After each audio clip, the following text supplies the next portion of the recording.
In the wild highlands and war-torn plains of Central Asia lie tantalizing traces of the ancient world.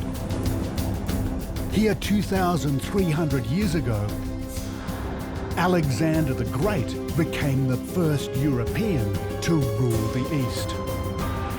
In an epic campaign, the ancient Greeks crushed the Persian Empire.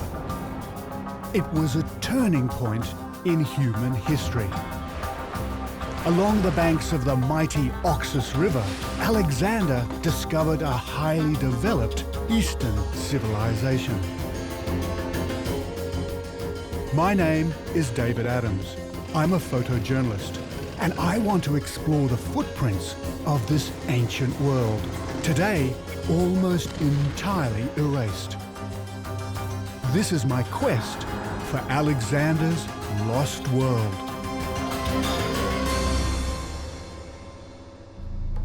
Alexander the Great set off from Greece to conquer the rich land of his Persian foe. His campaign would take him thousands of kilometers from his homeland across Afghanistan in Central Asia. I want to find out what the world looked like to Alexander. But this landscape today is radically different to the way it appeared in the time of the ancient Greeks. And I believe the reason is extreme climate change. So this place was an inland waterway, and the Greeks, according to this theory, could have sailed right past here. Today, remnants of the age when water connected these lands still survive. There's a glimmer of the extraordinary Oxus civilization that once thrived in these arid and barren lands. Great cities and trade routes first recorded by explorers that sailed on ancient seas. I'm starting my journey as Alexander the Great did, in Greece. This is Volos Harbour, around 4 hours' drive from the modern capital today, Athens.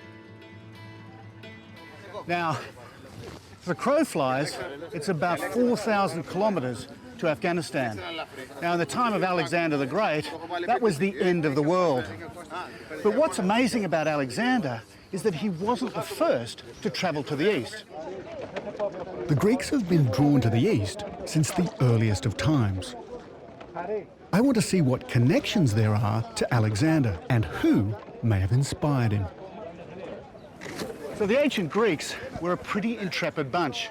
The trouble is, all those legends that surround their great voyages means that it's really hard to work out what actually happened. But behind some of them, there's an element of truth. And the most famous of them was Jason and the Argonauts. Thanks to the government of Volos, we've been given use of their replica of Jason's celebrated boat, the Argo, to explore what truth lies behind Jason's fabled voyage. When Jason and his crew of Argonauts are thought to have set sail over 3,000 years ago, ships like this plied the Aegean Sea.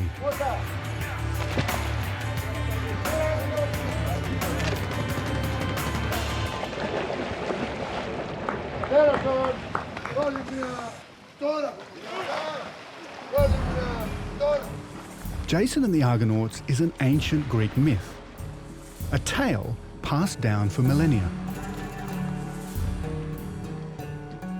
The hero, Prince Jason, and his crew of Argonauts sailed across distant seas in search of the magical Golden Fleece.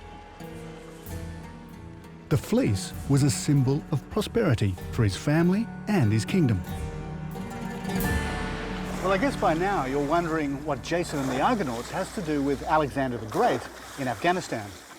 And if you accept the popularized version of the story, well, nothing at all. But there are far more ancient fragments that tell a very different journey for Jason. Now, if I'm right, this will shed some amazing light on where the legend came from and, perhaps more importantly, where they went. And that's got everything to do with my quest for Alexander's lost world. I think the origins of the Jason myth are based on real facts. I want to find out how the story of Jason and his Argonauts began. Our modern-day Jason, and captain of this Argo, is Babylos Stavros. Over the years, he and the Argonauts Rowing Club have sailed from one side of the Aegean Sea to the other. If you're going to explore the legend of Jason and the Argonauts, this is the crew to do it with. This Argo is a 50-oared war galley, what's known as a pentaconta. Crafted by hand using Bronze Age tools and techniques, there's not a nail to be found anywhere along its 28-metre-long hull. In ancient times, versatile craft like this were used for long-range sea trade. The popular version of the Jason myth says that in 1263 BC, they set sail from Mycenae in Bronze Age Greece into the Aegean Sea. They crossed the Sea of Marmara and passed through the Bosphorus into the Black Sea, where they turned eastwards onto the land of the Golden Fleece, thought today to be in the Republic of Georgia. But this can't be right. There's no evidence that the Mycenaean Greeks ever sailed to Georgia. What's more, Georgia wasn't a major centre of gold production. That makes the idea of Georgia as the land of the Golden Fleece hard for me to believe. Hey up! Hey up! Hey up! The oldest Greek versions of the story tell of a different route. And they hold a clue. The legendary Argonauts were heading far further than Georgia, to the remote east. What they say is that they sailed out of the Black Sea into the ocean and then came around Africa back into the Mediterranean. What these guys are talking about is a journey out of the Black Sea, not to the Black Sea. Now, if you look at a map of the Black Sea today, there's only two ways out of it. One is the Danube, the other is the River Don. Now, both of those don't lead to any sea. So, was it back then somehow different? Was there a way that you could sail out of the Black Sea? Well, that's what we're going to find out.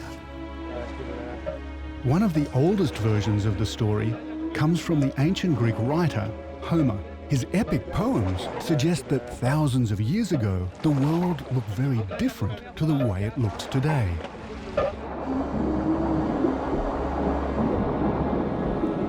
Water levels were so much higher, the seas, lakes and rivers of the Earth would be unrecognisable to us now. At the end of the last ice age, around 14,000 years ago, climate change began to melt the vast ice sheets of the Northern Hemisphere, causing mega floods. The Caspian Sea rose more than 50 metres. That's over 160 feet. As it continued to rise, it spilled over, flooding into the Black Sea. These two seas were once connected by a massive waterway, and I believe it's the trading link described in legends as the River Phasis. So from around 12,000 BC, it was possible to sail from Greece across the Black Sea and on to the east, just as Homer described. Now, the timing of these mega floods is still hotly debated. But what's important for us is the connection between the seas likely remained open till around 6000 BC. And that is a game changer.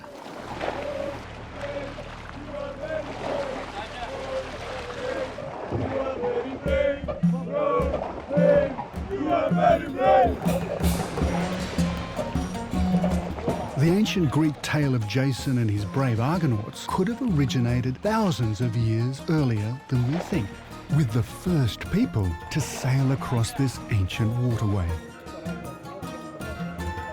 We're pulling into shore because there's a very special place I want to see, a short distance out of town.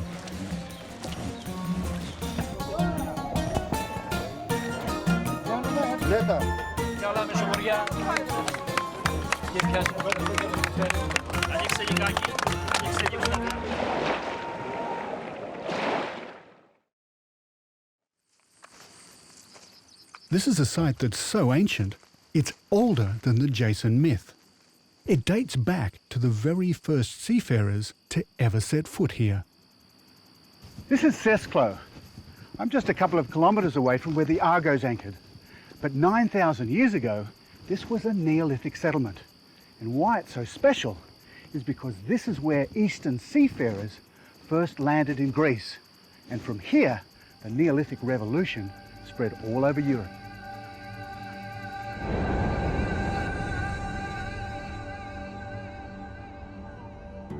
In the Neolithic era, a revolutionary change in human civilization was taking hold. People left the nomadic lifestyle and began to farm. Now they could rely on a stable source of food, and this in turn gave them the freedom to travel. Archaeologists refer to it as the Great Exodus. In a series of voyages between 7 and 6000 BC, pioneering seafarers sailed westwards from the coasts of Turkey and Syria across the eastern Mediterranean all the way to Greece. What's so significant for us is the place where these seafarers settled, right here, is exactly the same place that the Jason legend begins. I believe the story of Jason and the Argonauts is far older than we've ever believed. I think it originates with those seafarers. So instead of being a Bronze Age tale told only 3,000 years ago, I'm convinced the legend of Jason and his Argonauts began with the true story of pioneering Neolithic mariners who migrated across the world when the seas were connected.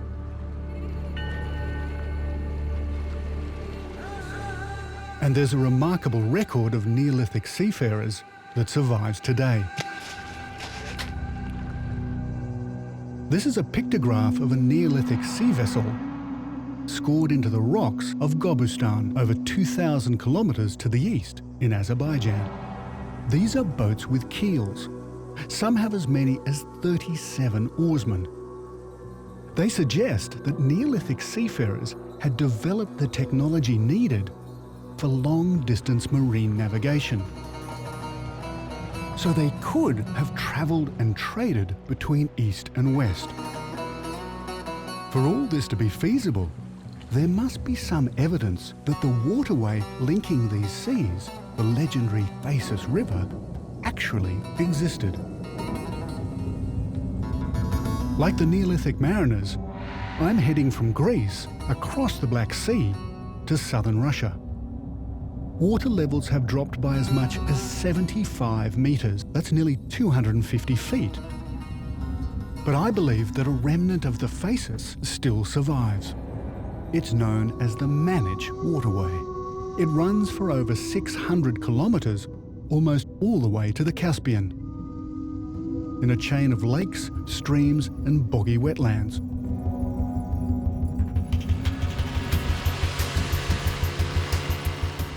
This is a conservation area, and I've jumped on board a Parks and Wildlife boat to explore.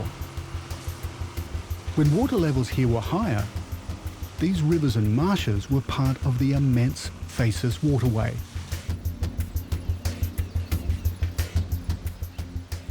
What's truly remarkable is that after 8,000 years, Kazakhstan and the Russians are planning to reopen it. In a series of canals and dikes, they're going to actually connect the seas again. And once again, you'll be able to sail from the Black Sea through to the Caspian. Just like the Russians today, the ancient Greeks had the same idea.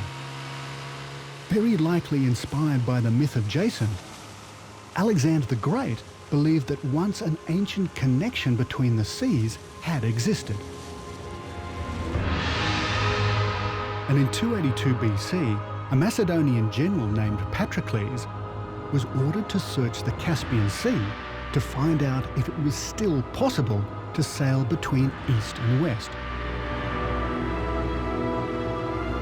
Patroclus' report reveals that he reached the point where the Manic waterway begins today.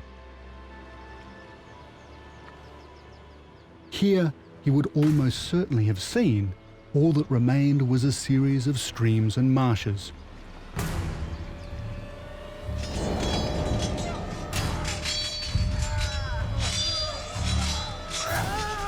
In an astonishing series of conquests, Alexander expanded the Greek Empire all the way to the borders of India. Like his mythic hero Jason, Alexander found immense riches in eastern lands. He realized to make his new empire work, he had to transport these lucrative goods back to Greece. The answer was to create a shipping route. Even though the river Phasis no longer flowed, Patroclus still had to find a connection between the Caspian Sea and the trade routes of India. Greek records tell us that Patroclus found a way to sail from the Caspian to Central Asia's mightiest river, the Oxus, a waterway that flowed thousands of kilometers to the east. Like Patroclus, I'm now heading to the southeastern shore of the Caspian in modern Turkmenistan to find the ancient connection to the river Oxus. The problem is, today, the Caspian and the Oxus are far from connected.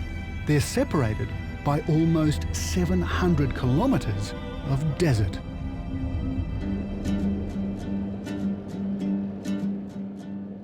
Water levels have dropped so much that today it's a completely different world. So is this all sand dunes out here? Yeah. And how far does that go? Around 180 kilometers. I want to reach the point where the Caspian ends today. For the next month, Bava will be my guide and interpreter of all things Turkmen. He said that just take this road. And so that's where he says There- the water finishes Yes. there.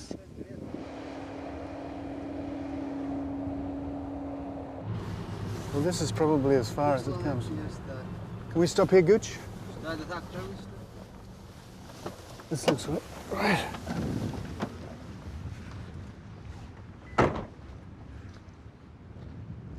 Well, this whole place is all salt. It's what's left of the ancient sea. But over here is where the Caspian comes to an end, or at least it's how far east it travels today. So that poses an incredible riddle, because according to the ancient Greeks, they were able to sail right across here and up to the Oxus. So the riddle is, what happened to the river? The Greeks describe a vast waterway where trade from the Oxus could be transported to the west.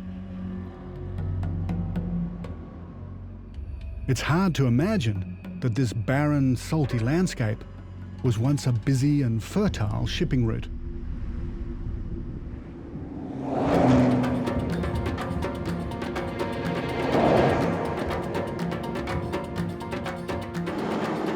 To prove that Patroclus' journey was possible, I need to find a trace of the ancient riverbed.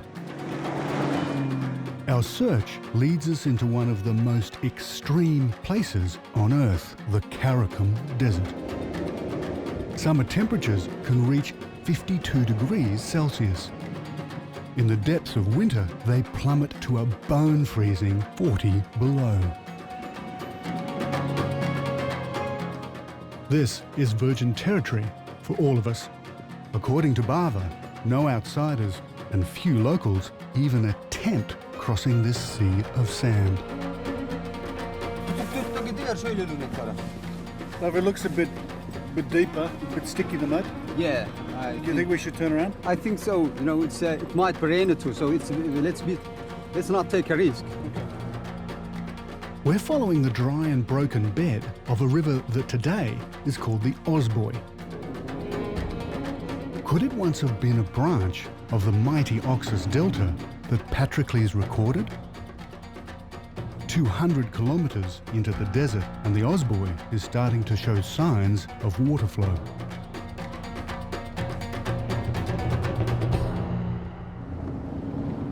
Looks like a moonscape, doesn't it? Yeah. Incredibly barren and very, very lonely. Tracking the river's course from higher ground is too difficult, so Bava's arranged a more traditional mode of transport. Friend Toli has agreed to take us out on horseback, so we can get down to the Osboy bed and explore. That's interesting.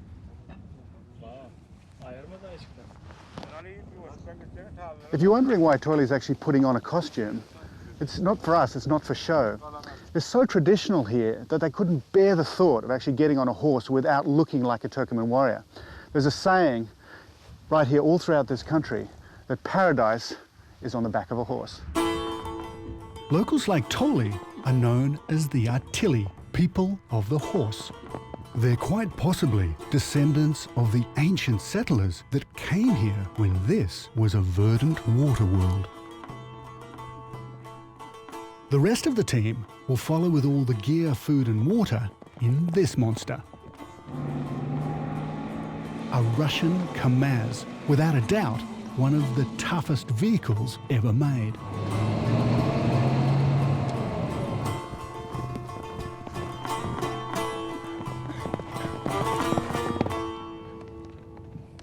In this barren and desolate region, there's a ruin that stands as a monument to ancient river culture. This is the only substantial fortress to be unearthed on the broken watercourse of the Osboy.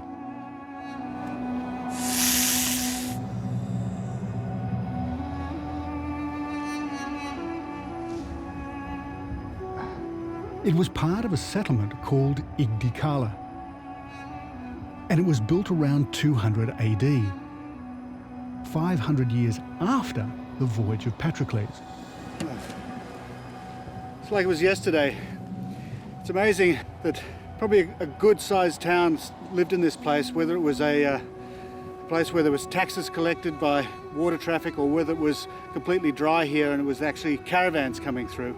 It shows you how climate change can totally change a place. People could not live here today. It's far too dry and there's no water. It's all salt water. It's all that remains of a once thriving ancient city. Perched on high ground, Igdi would have been perfectly placed to guard the flow of people and trade. But the very presence of this fortress town suggests that even after the time of Patroclus, water levels here were still far higher than they are today. In the time of the ancient Greeks, the Oxus was a mighty floodway, as wide as the Egyptian Nile. The problem is, the Osboy is a slow, meandering river. These gorges are just 100 metres across at their widest points. That's only 300 feet. The Oxus would have been at least 5 times as wide. So there's just no way the Osboy could be the river connection I'm looking for.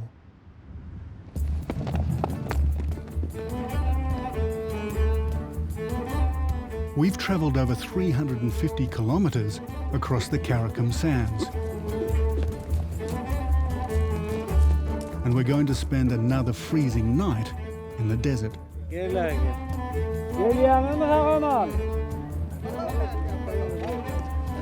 thank you.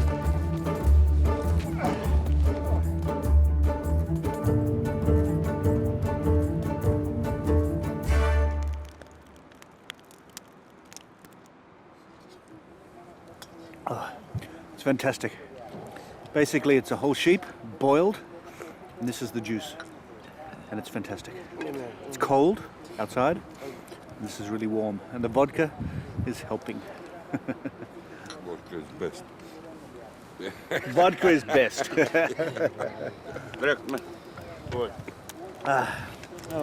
Давай, чин-чин. Chin-chin. Okay, come back.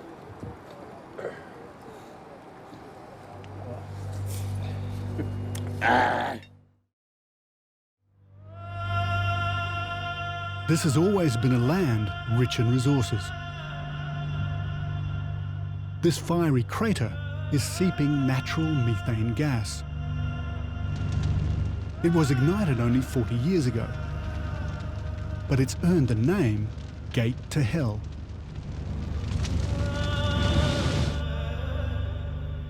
In ancient times, sailors like Patroclus could use this kind of geographical landmark to navigate. And these extraordinary natural phenomena inspired Greek legends. Aristotle would have told Alexander of the gods and monsters believed to have roamed the lands of the East. I believe somewhere in this mysterious, deserted terrain are signs of the ancient Oxus river delta that Patroclus described. The vital link in Alexander the Great's vision of a shipping route between East and West.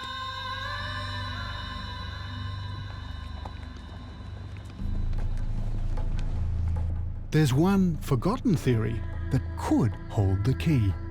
In 1898, Ellsworth Huntington, professor of geography at Yale University, analysed the fluctuation of the Caspian. He declared that the Osboy was not a river at all, but part of an estuary. Water levels were still so high in the time of the ancient Greeks that the Caspian and the Aral Seas were larger than they are today.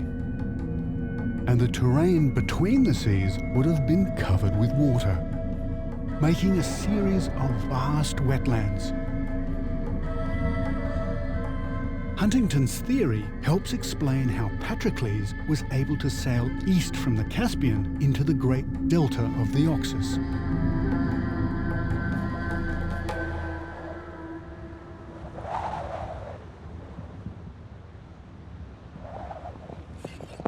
After 10 days of trekking through some of the most inhospitable terrain on Earth, we find what we've been looking for. But I was completely unprepared for the grandeur of the ancient shore.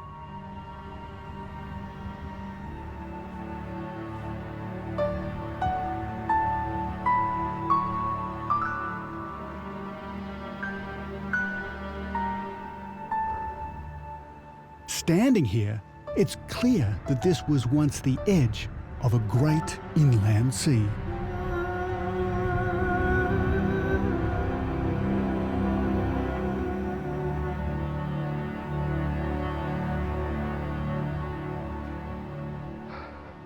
So, if this theory is correct, what it means is that the sea level, all the way from the Caspian right through to here and to the Aral, was much higher.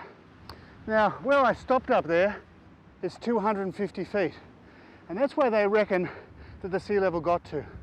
So this place was an inland waterway, and the Greeks, according to this theory, could have sailed right past here.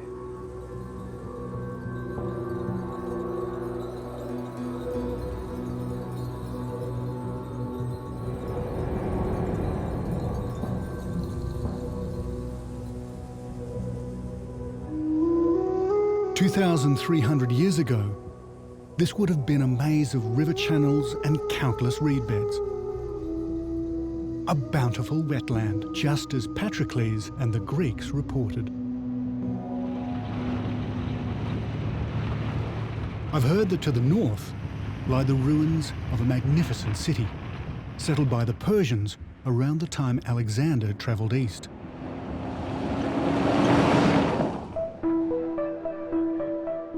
It's clear to see that the city was built on the edge of a headland and would have dominated the waterfront.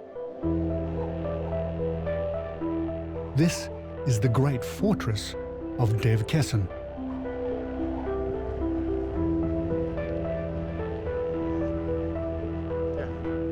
Today, Dev Kesen lies right on the Turkmenistan-Uzbekistan border in no man's land. The trenches for the border, is it? It's off limits, but amazingly, Bava gets us through. Being able to enter this fortress is a first, even for him. That's an old defensive wall out there. This is a city in here. The city's built upon a 30-metre high escarpment. It was protected from attack by a system of moats and defensive walls that lead back through the city entrance to the central citadel, or Arg. Have you ever seen a gate or an entrance like this anywhere? It's quite incredible. It's the shape of a battle axe or a semicircle. That would have been one drawbridge and one moat. And then over here, there's a whole nother moat. Another drawbridge would have taken you into the city. You can sense the ancients here. A place of such obvious prosperity must hold so many stories of life, death, and ultimately collapse. The first settlers would likely have been followers of an ancient monotheistic religion called Zoroastrianism. But this shrine dates back to more recent medieval occupation and the arrival of Islam 900 years ago. As the wetlands upon which the city depended dried up, Dev Kesen's eventual demise was inevitable. Well, I'm absolutely blown away by this place. It is magnificent, and particularly because it hasn't been robbed. Basically, as far as archaeology is concerned, it's intact. But if you can imagine what this place was like, people lived here from about 400 BC, perhaps earlier, all the way through to about 1550, 1600. Now this would have been an enormous gate into the central Arg where the Khan would have lived. And behind me, on the top there, would have probably been originally a Zoroastrian burial site. But really, this is an amazing fortress.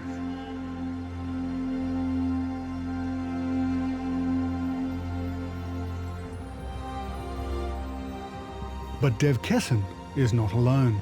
Along this ancient sea coast are more than half a dozen ruined cities and citadels. And like Dev Kesen, all of them are built on high ground. The signs are everywhere of a massive drop in water levels.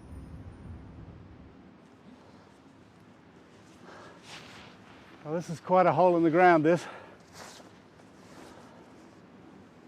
Wow. And I think, quite obviously, at the well, and I don't really want to actually topple into it because if I have a look down, well, it's a good 30 metres. And what it is an amazing indicator of what these people went through over the centuries, because it probably started when the water level was much higher, as quite shallow. And then as the water has shifted away and drained away, they've had to tunnel and tunnel. And it's a hell of a long way. This would have had a huge contraption above it with donkeys pulling up big buckets of water, which would have been the water for the whole city. It's an incredible thing to have remaining. Usually these get filled in quite quickly. This one's completely intact, and it's quite marvellous. And there's something down there. Woo, here he comes. Hey. The story of the lost city of Dev Kesen is a century by century gauge of the radical climate change that happened here.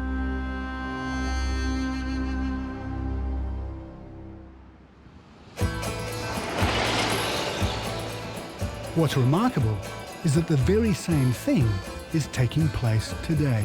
We're heading even further north in the wake of the ancient Greeks into the former Soviet Union, modern-day Uzbekistan. I'm looking for the coast of the Aral Sea, and 60 years ago, this wasn't desert, but seabed. Just 2 generations ago, fishing fleets harvested great shoals of fish here. Like the aftermath of a tsunami, the last of the Aral fishing fleet lies scattered, like children's toys in the sand. But here the end was not caused by the sudden impact of an enormous wave. The people of the Aral literally watched their livelihoods slowly ebb away. We finally make out the grey blue of the seashore. This coastline has retreated by almost 100 kilometres. With no rainfall to speak of, the Aral relies exclusively on the waters of the ancient Oxus and the Xerxes. But these rivers have been so depleted by the impact of Soviet irrigation schemes that hardly a drop reaches the Aral shores. It ranks as one of Earth's greatest environmental disasters. Today, this sea is on the brink of extinction. According to my GPS, it's about 54 feet above mean sea level. That's about 16 metres. Now that's an incredible change from the 1960s, when the sea level was 100 feet higher than where I'm standing. What's also incredible, it's incredibly cold. It's about -2 degrees. My hands are absolutely numb, and operating this thing is quite difficult. Patrocles records the distance from here to the Caspian, but makes no mention of the Aral Sea. Water levels here were so high, the Aral was part of a connected waterway. What for me is amazing is that 2,500 years ago, the sea level was actually 200 feet higher. At the time of Alexander, this whole area was inundated. So what it means is our climate, and particularly this area, has been very, very changeable over thousands of years, much more changeable than we've ever thought.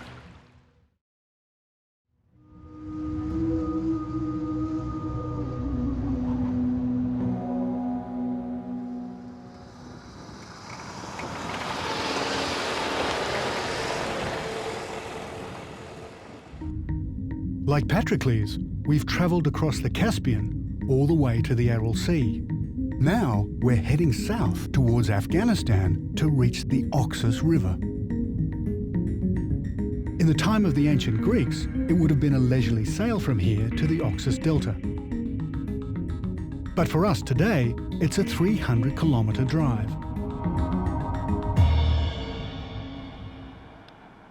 After 2 weeks of desert travel, we're about to reach our goal.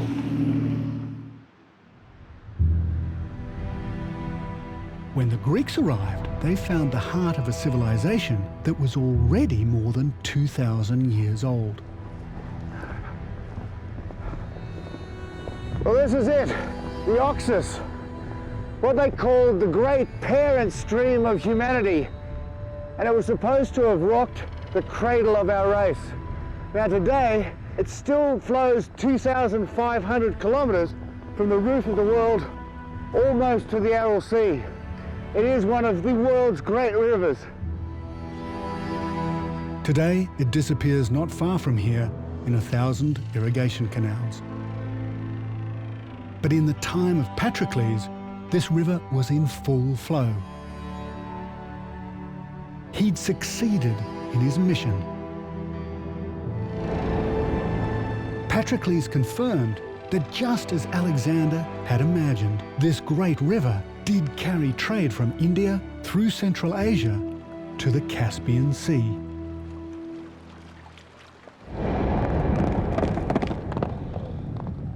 Now I want to cross the river to find out more about the Oxus civilization the Greeks discovered here. These Turkmen are on a cattle drive, and they're heading for the same place we are, a ferry boat. Today, only half a dozen of these old Soviet-era ferries operate along the river.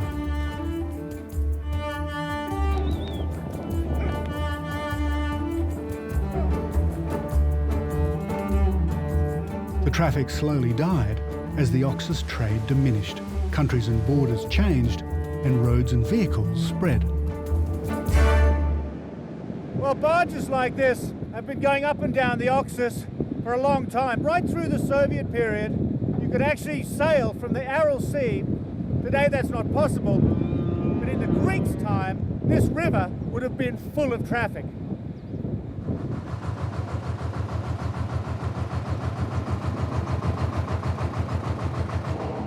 Nowadays, these ferry crews are among the last of the Oxus rivermen, a tradition that stretches back to the Greeks and beyond.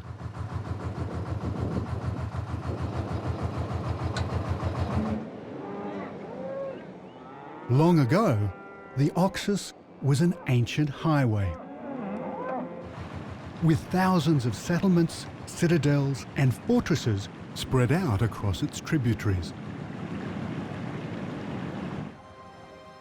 And there's one place, now deep in the desert, that straddled this system over 4,000 years ago.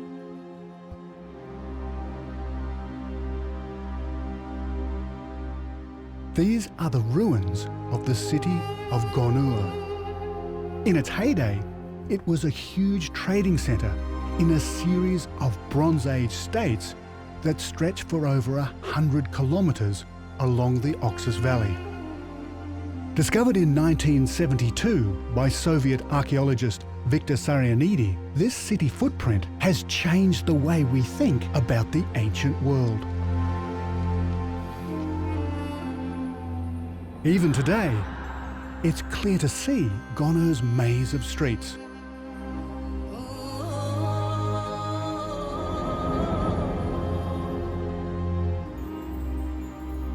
It's an extraordinary experience to stroll through the alleyways of a city that was flourishing in the Bronze Age, over 1,500 years before the arrival of Alexander.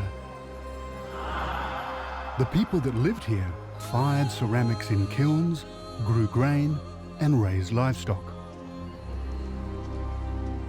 Archaeologists have even found traces of a sophisticated irrigation system.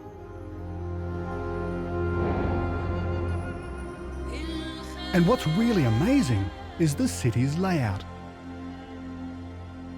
A rectangular settlement enclosed by powerful defensive walls and semicircular bastions.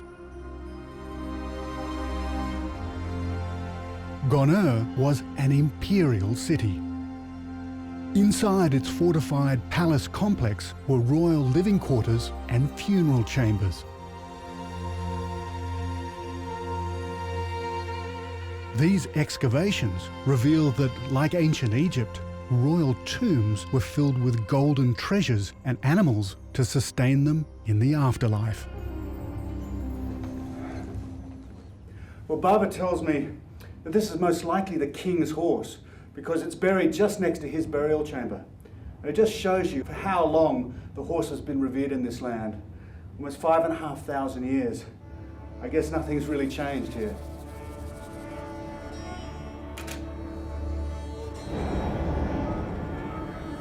Gonur was a major commercial centre, comparable to ancient cities in Egypt and the Indus Valley. It seems like it sprung from the desert, but thousands of years ago there was water all around. Well, once this was actually full of water. This was probably the king's reservoir. And this was a filtration system that took the mud out of the river or the canal water, so it was pure. But then something went radically wrong, and this place was abandoned. Gonur and its sister cities vanished just as mysteriously as they'd appeared. So how can this all be explained? How could a civilization simply appear, thrive for 500 years or more, and then just as mysteriously disappear?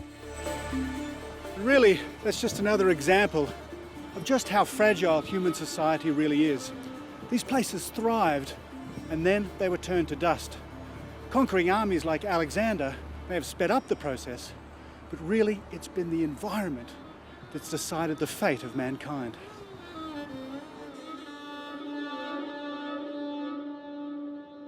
Behind the demise of Gonur lies the extreme climate change that altered the course of the Oxus. The whole place is covered in salt.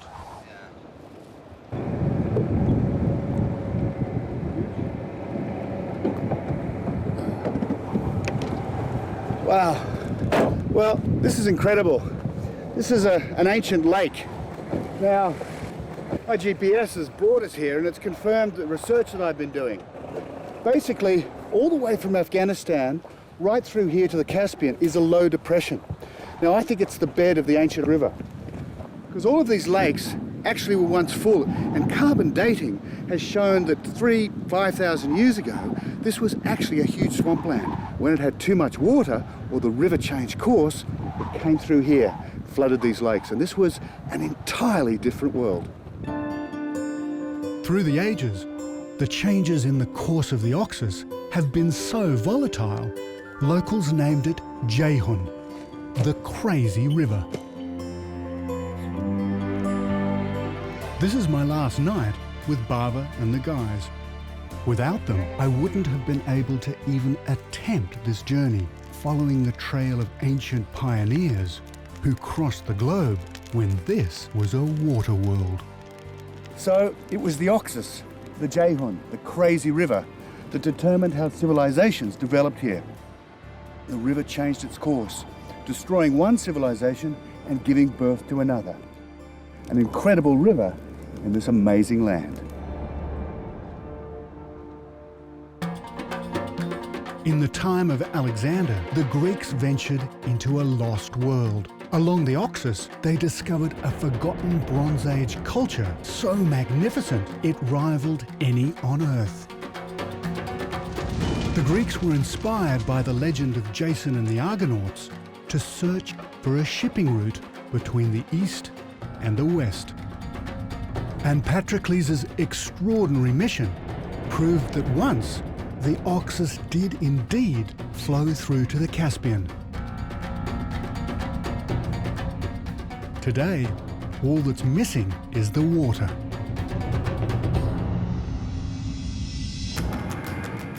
But far from the end of our journey, this is just the beginning.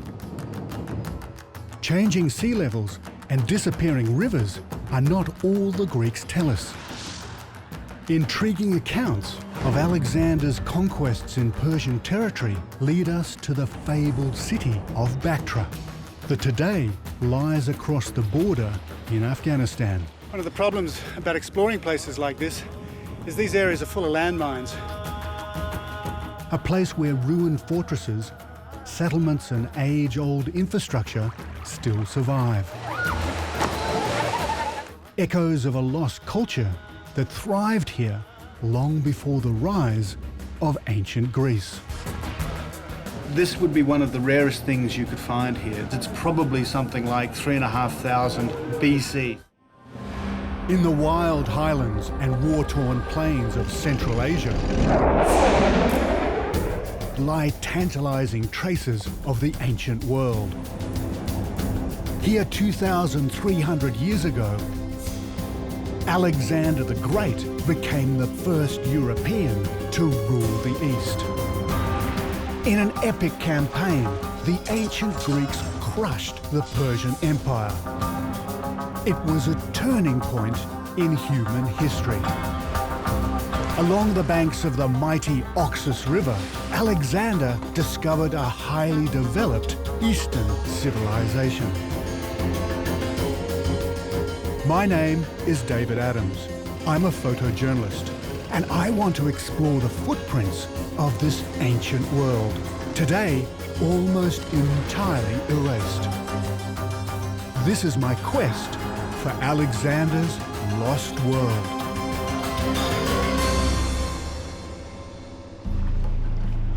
Inspired by heroic tales of eastern lands, Alexander forged new frontiers for the ancient Greek Empire. His army campaigned along the river Oxus to capture cities governed by their Persian rivals. 2,500 years ago, the cities of the Oxus made up an incredible civilization. They were the equal of anywhere else on Earth. But then, that would all be changed by one man. Here they call him the devil Ixander. We know him as Alexander the Great. And at the head of a huge army, in just a few years, he would change this civilization forever. Today in modern Afghanistan, the cities that Alexander found are all but lost. But traces of fortresses, settlements, and age-old infrastructure still survive. Echoes of a culture that once thrived here.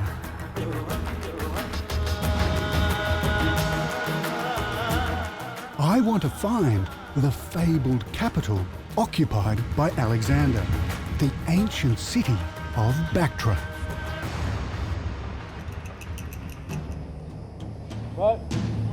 This is the heavily patrolled border of Afghanistan and Turkmenistan, one of the most remote and little used borders on Earth. Getting permission to film here was never going to happen. So my cameraman Greg decides to accidentally leave his camera on.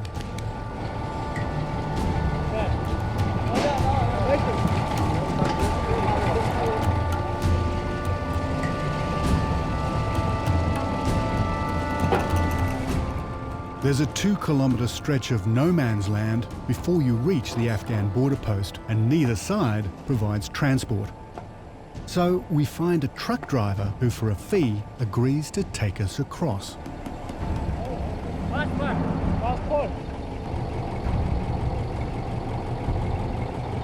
Thank you very much.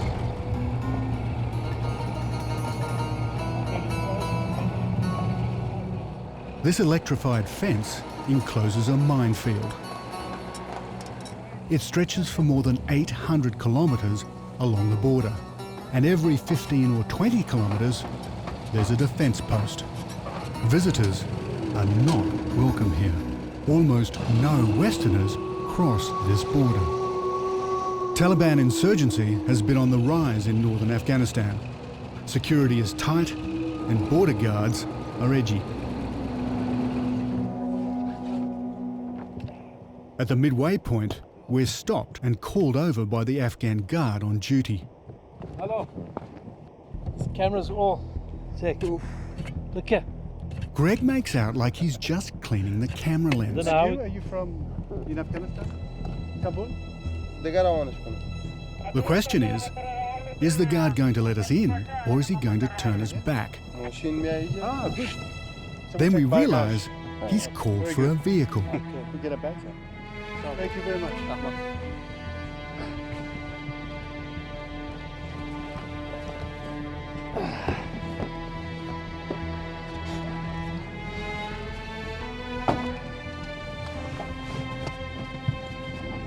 The guard drives us out of no man's land to the Afghan border post. Documentary. We've reached the Afghan side, Just put it up there, Greg.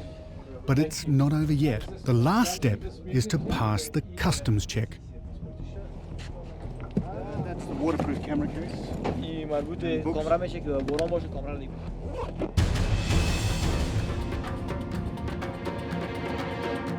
We've just crossed over into Afghanistan. In ancient times, this was another world. The land of Bactria, the greatest kingdom ever to rise along the river Oxus. Like Alexander, I want to find the capital, the fabled city of Bactra. For Alexander, taking control of Bactra was of major strategic importance in his fight against the Persian Empire. But to date, archaeologists have found no absolute proof of its location. So, where is the ancient capital that Alexander and the Greeks knew as the mother of all cities?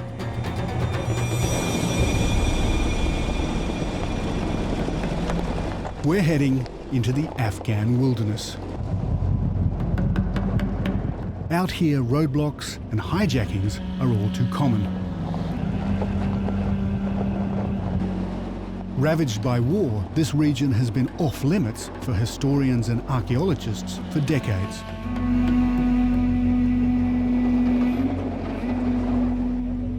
Westerners are a target, and so I've come with as small a crew as possible.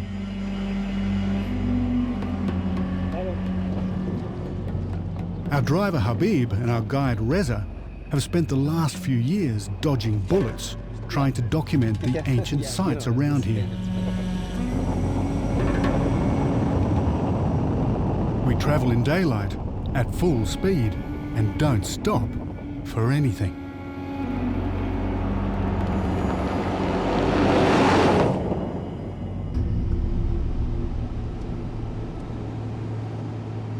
We make it into the relative safety of Andhoi, one of the oldest centres of trade in Central Asia.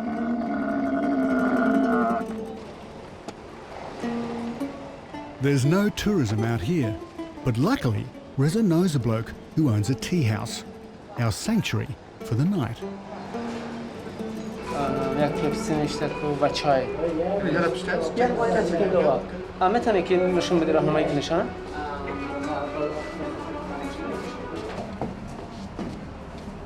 This is fine.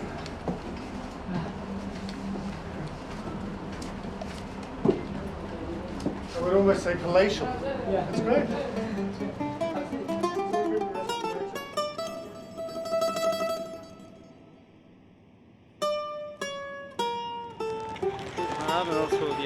Cheers. Good to meet. I've come to Andhoi because I want to explore the bazaar.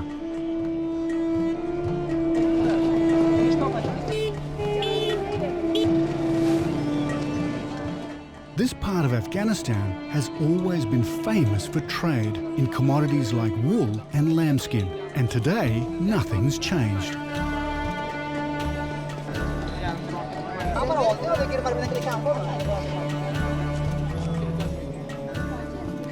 Well, this is the market of Andhoi. It's one of the most famous in the world because it's basically intact. It hasn't changed probably in thousands of years. And people have been trading here and buying and selling grapes for that long. But the main thing it's known for is carpets. The Turkmen-style carpets made here are some of the finest in the world.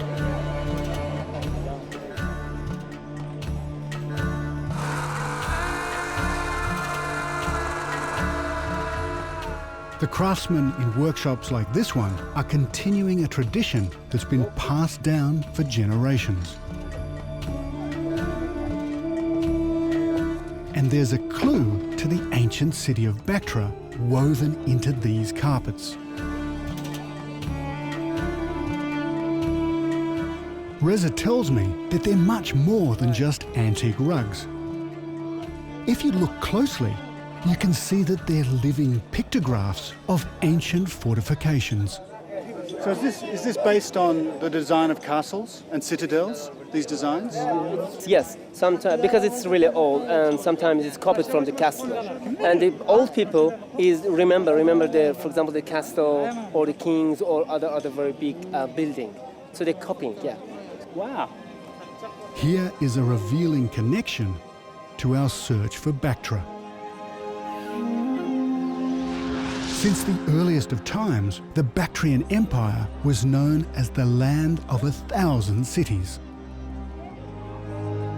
The geometric patterns in these carpets reflect the heavily fortified cities of Bactria.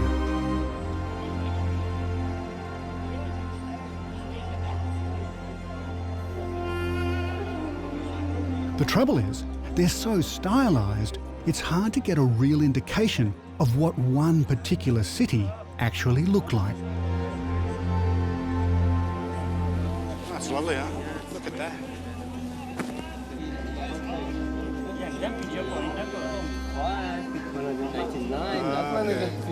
Okay, I say 180. Thank you very much. It's not only the carpets that connect us to ancient Bactra. If you want to look into the face of an ancient Bactrian, look no further. Today, the Turkoman and the Uzbeks are ethnic minorities. But in essence, they're the same people. Northern Afghanistan is a patchwork of cultures that often don't see eye to eye. But they do have one great thing in common: their ancient past.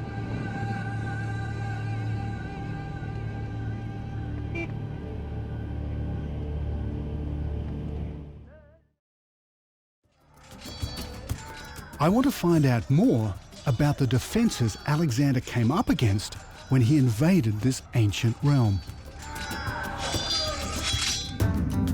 We've come from the Afghan border to Andhoy, and now we're heading for an archaeological site called Emesh Tepe, one of the great perimeter fortresses of Bactria. This has been frontier territory since ancient times. Even today, Emesh Tepe is a commanding vantage point in the arid borderlands between modern Afghanistan and Turkmenistan.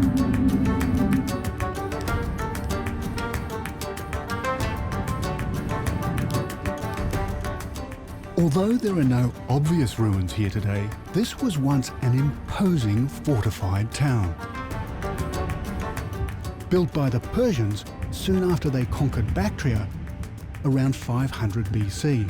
That's almost 200 years before Alexander arrived.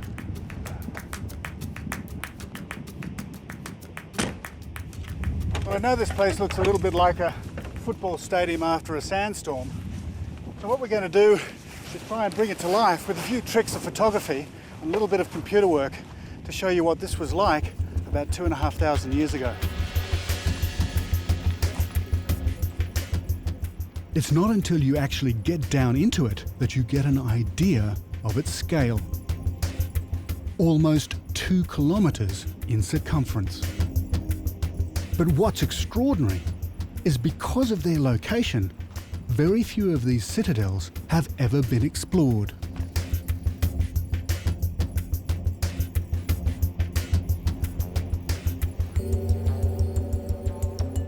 What we're attempting to do with this marvellous Italian invention here is to actually take 360 degrees of photographs.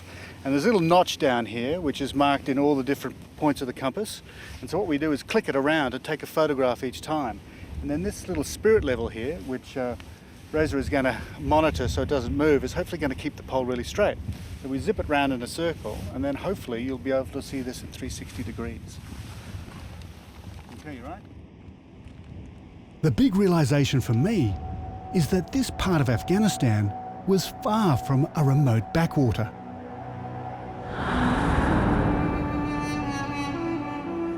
Two and a half thousand years ago, it was part of an advanced civilization, home to a community of thousands of Bactrians and Persians.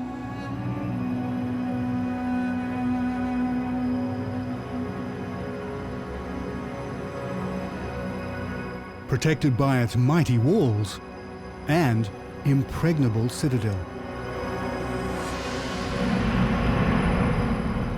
Emesh Tepe was just one of a series of fortresses that made up a state-of-the-art defence system, earning Bactria a reputation as the land of 1,000 cities. And like Alexander and his 30,000 strong army, I want to find the Bactrian capital. Today, the ruins of the city of Bactra are thought to be near the modern town of Balkh.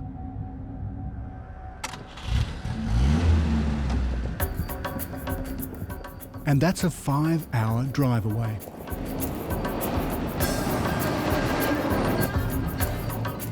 By the time Alexander reached the Valley of the Oxus, he'd won a series of decisive victories against his Persian enemy.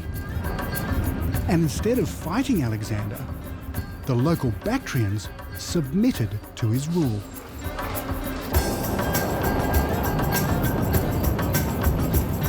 We're trying to avoid unplanned stops, but we've still got to eat.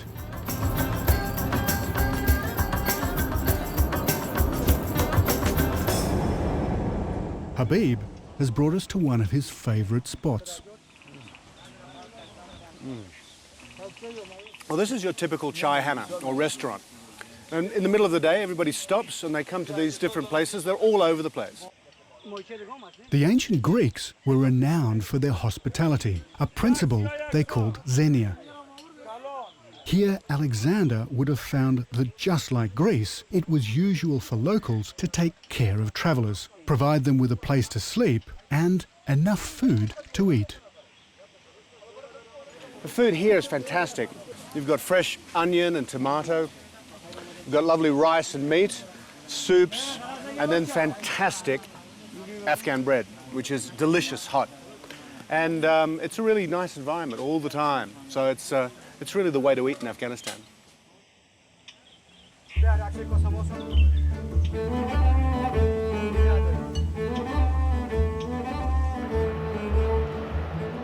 Finally, we make it safely into Balkh. The ruined citadel here is generally believed to be ancient Bactra. But I have some issues with this theory that I want to put to the test.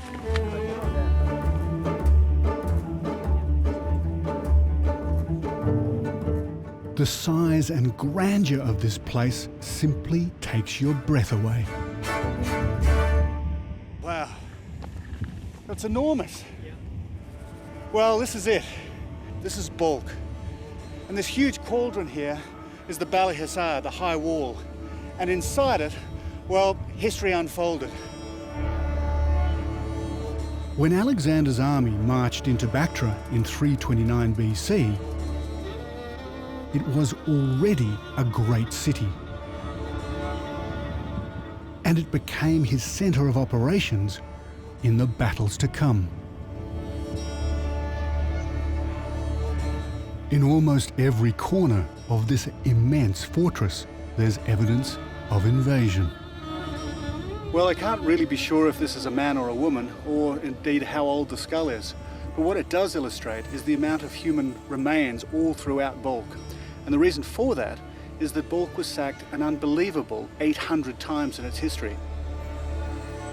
Balkh has been built up and wiped out so many times, we're walking across layer upon layer of human settlement. These walls are full of lots and lots of secrets. The problem is, people are looking for them all the time. They're treasure hunters and they're digging up this place. It's like a rabbit warren. They're looking for gold, they're looking for coins and rings to sell. As well as local looters, archaeologists have been digging up the past. But to date, none of the finds from this citadel can be traced back to the time of the Greeks or even the Persians.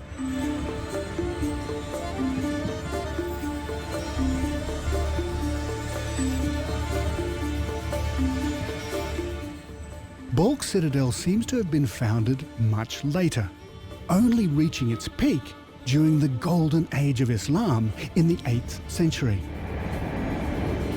More than 1,000 years after the Greeks had come and gone.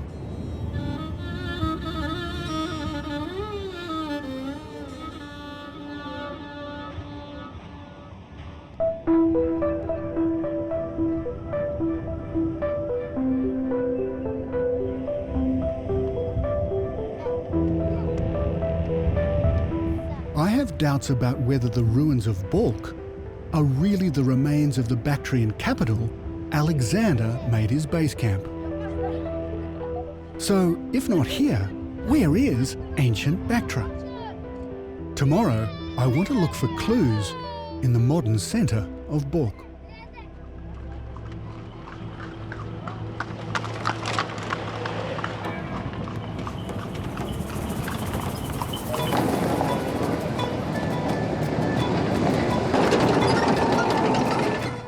It seems we're quite a hit in Balkh Market. Every man and his dog wants to know what we're up to. Yeah, I'm David. David. Is the film action? It's some action, yes.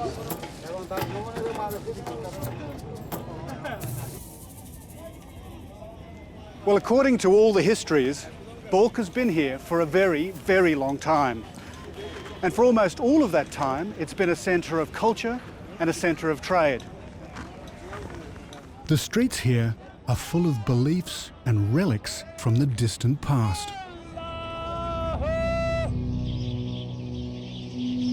And this is the oldest mosque in Afghanistan.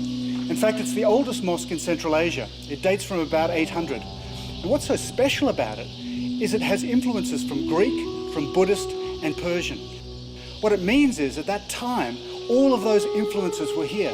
So this is a remarkable time capsule of religion and the belief in God.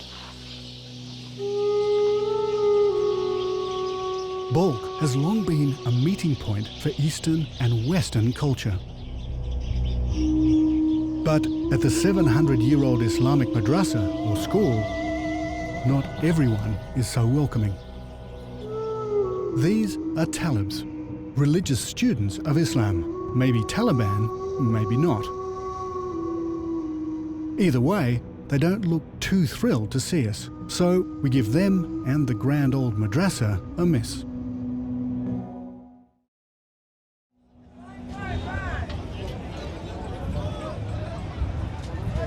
Since 2001 and the fall of the Taliban government, beards are no longer fashionable, and the barber business is booming. For Afghans today, the Taliban are just one in a long line of invaders. 30 years ago, it would have been a Russian officer submitting to the barber's razor. In the Middle Ages, it could have been an Arab or a Mongol soldier. And in 329 BC, the invader was Alexander the Great. Through the years, Afghanistan has been attacked, destroyed and rebuilt by almost everyone. Like every town in this region, here in Balkh, history is for sale. Selling antiquities here is forbidden by law, but it's almost impossible to police. And Reza knows a guy who knows a guy that sometimes deals in antiques. What I'm looking for here is a clue to ancient Bactria at the time of the Greeks. Now these pieces are incredible. They're from lots of different periods. You've got really ancient icons like the griffin and the lion. It's just this little collection on this handkerchief is just a treasure trove. But this is a piece that doesn't quite fit. Does he have any idea where he found this, where it was from? مگه فکر میکنه از کجا پیدا کردن خودتون از کجا یافتش؟ والا این هرم بریم Daulatabad. Yes, he says from Daulatabad. I mean the farmer came from the Daulatabad brought with him. This would be one of the rarest things you could find here. This is actually, it's bronze, and etched into it is a story, and it's probably a really, really ancient story, maybe ancient Persian, maybe even older. It's called a cylinder seal, and it's engraved with pictures that tell a story. So you basically roll this out. It can be into mud, so it can be left in the sun. And then there is the remains of what was an amazingly carved chapter of either a legend or somebody's life. Now you find these all over this part of the world, and they're very old. If this was found out at Zadian, was it? Yeah, north of Balkh. That means it's probably something like 3,500 BC, so 5,500 years old. It could be. So if you ever see one of these in an antique shop, take it to a museum. Yeah. If the cylinder seal came from the north, in Zadian, it points to the existence of a far more ancient civilization somewhere out on the dried-up Bactria Delta, once a tributary of the Oxus River. Another clue is the vast network of ancient canals that lead north across the delta. Much of the system now lies empty and broken, but in ancient times, they watered more than twice as much land as today. So canals like this have been watering bulk for a very, very long time. And today, if you follow them around through the countryside, what they lead you to is life.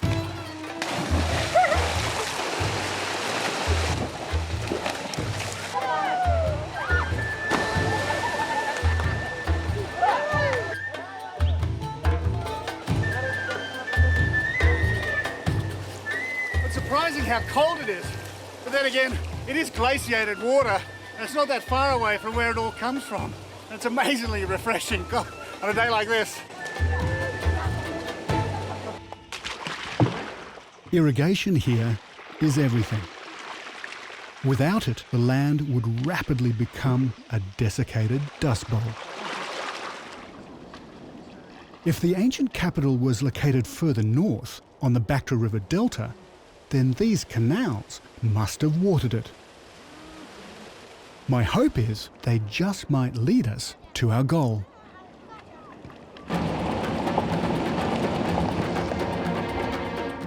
Like Alexander and his troops, we're heading for Zadian, a place rarely, if ever, visited by outsiders.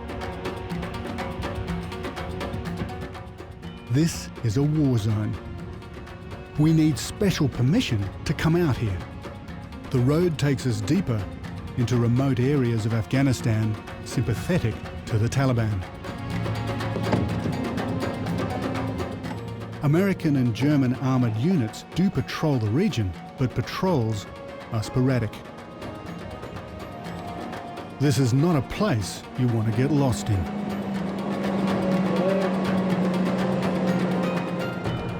But Reza knows a Muslim cleric, or mullah, who told him of ancient ruins in the area.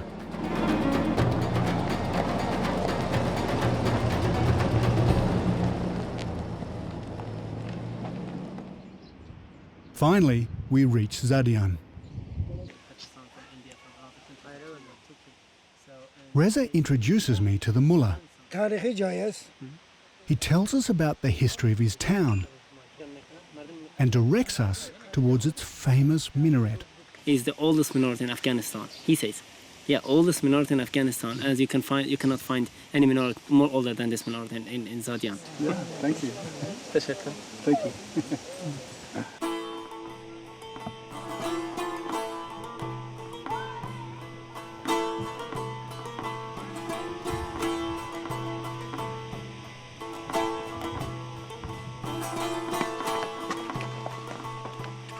We actually didn't come here to see this minaret, even though it's the oldest in Afghanistan. We've actually come here to use it as an observation tower for something much, much older. It was built in the 13th century, and to have such an old minaret meant that this place, at least during the early Islamic period, must have been an important centre.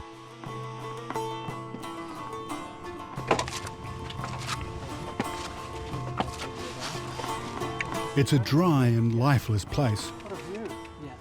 It's hard to visualise how these lands could ever have supported farming, let alone a civilization.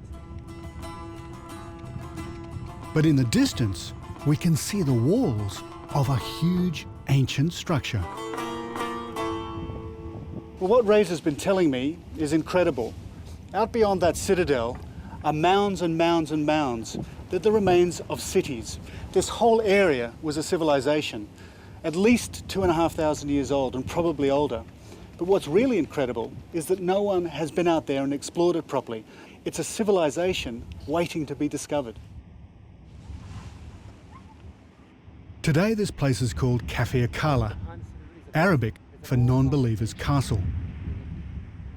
But when Alexander and his army pushed their way north, it would have been a thriving Bactrian community.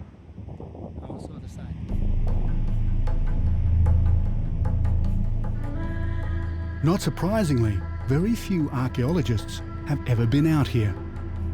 Since the late 1970s, the endless Afghan conflicts have made any meaningful exploration almost impossible.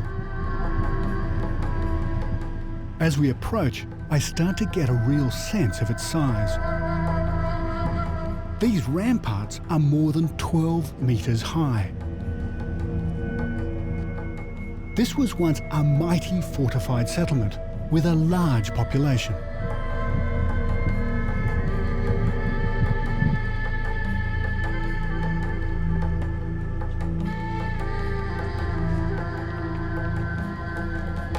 It's like a moonscape, isn't it? Well, it's about 42 degrees, 43 degrees. One of the problems about exploring places like this is these areas are full of landmines. And unless you're traveling with someone like Reza, who actually knows where to walk here, you've got to be really, really careful and just follow the paths. Zadian was ravaged by heavy fighting in the 1980s when Russian forces were in control of Afghanistan. This place became a stronghold of Afghan Mujahideen resistance.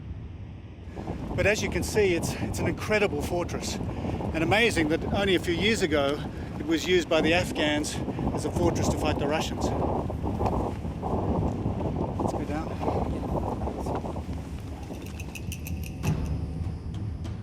Is this lost city the ancient capital?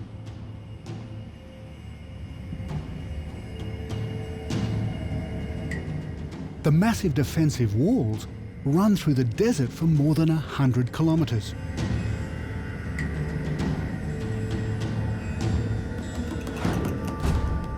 But it appears the stronghold itself just isn't big enough to be the city of Bactra.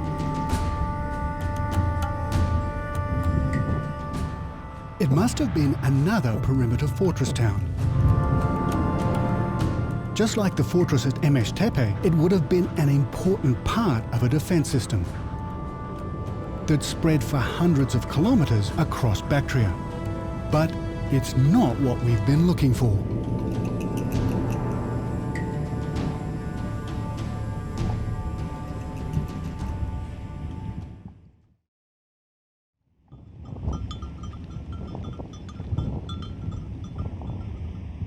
This region is so vast, finding a fabled city that disappeared over 2,000 years ago was never going to be easy.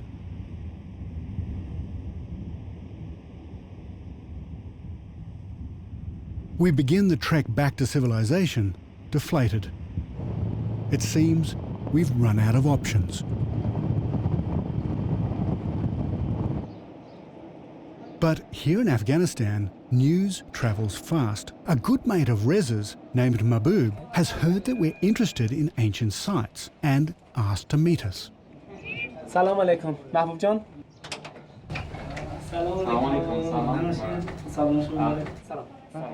It's the day before Navruz, the annual spring festival. And, like all Afghans, Mahbub's family are having a traditional open house. What a beautiful house. Navruz has been celebrated here every year for millennia, commemorated by Bactrians, Persians, and after Alexander's conquest, even the ancient Greeks. I understand about the festival. It's a very old festival. Mahbub's family are very much modern Afghans, keeping one eye on the present and the other on the traditions of the past. That looks fantastic. Wow. 2,000 years ago, our people, they had to have 7 fruit because 7 fruit represent a new life. And we try, Afghan people, to continue this tradition. Recently, Mahbub and his father were guides to a team of French archaeologists. So it's a very good place. They discovered a very special site deep in the mountains to the south. And he tells us that on the way to the French archaeological dig site, there's a mysterious system of tunnels that are yet to be deciphered. Could the city of Bactra be in the mountains? A place where, until recently, no one had even thought to look. We've come 230 kilometres from the Afghan border through the city of Balkh and all the way to Zadian. Up until now, We've been searching the lowlands of the Bactra Delta, close to where it once met the Oxus River. But the dig site lies to the south, in the rugged ranges known to Alexander the Great and the ancient Greeks as the Paropamisus. What's really exciting is that some ancient Greek reports say that Bactra lay at the foot of the Paropamisus.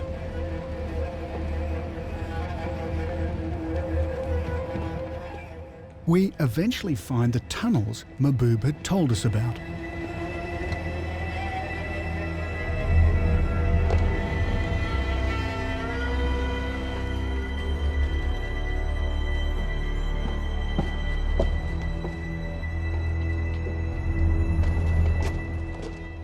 But then it hits me. These aren't tunnels at all. They're part of an ancient system of aqueducts and canals. Like veins beside an artery, they follow the Bactra River all the way up into the mountains.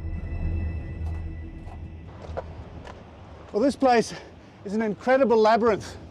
These tunnels brought water, probably thousands of years ago, down onto the plain where Bactria is today. But the sophistication of these tunnels is quite incredible. They're much more advanced than the canals that people are using today. It just shows you what that world was like. The only problem is these places are full of wasps and bees, and I don't like wasps and bees. Ugh! One right next to my head. When I mean sophisticated, just have a look at these. These are actually bricks, and they're kiln fired. If I put my water on them, you'll see their colour. Now this is a whole detailed, amazingly structured foundation for these canals. And who knows how old these bricks are, but they're very sophisticated. It's at least 15 or 20 kilometres that these canals would have run. To build them would have taken thousands of man-hours. I mean, this was quite a civilization.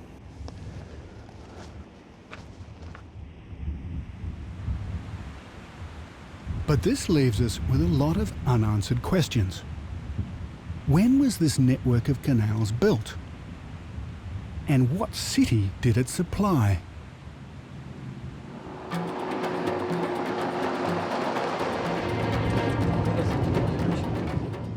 We're following the broken trail of ancient Bactrian canals, and they appear to lead all the way to the French dig site. It's another 15 kilometres deeper into the mountains, along the Shulgara Valley.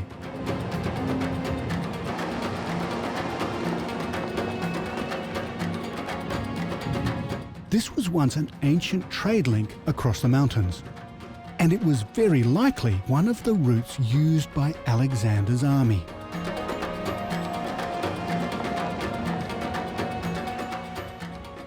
We're now well outside the zone regularly patrolled by coalition armoured units. The Taliban destroyed a convoy just a few kilometres south of here. And as luck would have it, it's exactly where the dig site's been located. This place is called Sheshmi Shafa, which means the healing spring. And it's a really, really old place. People have been living here for more than 20,000 years. So what's really incredible is that French archaeologists actually found a whole city temple complex here. It ranges right across the plain and then up into these mountains. They think it's the largest in Central Asia.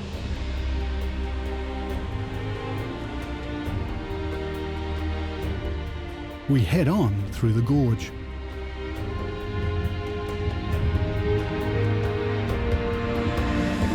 On the far side, the valley opens up into a wide and fertile wetland. To get a better view, Reza takes me to the ruins of a small frontier fort. It looks like a Garden of Eden. When Alexander arrived here, the river would have been dammed and these plains intensively irrigated, making it a rich oasis. Well, this is about as far as the Oxus civilization came south. These citadels guarded its rear.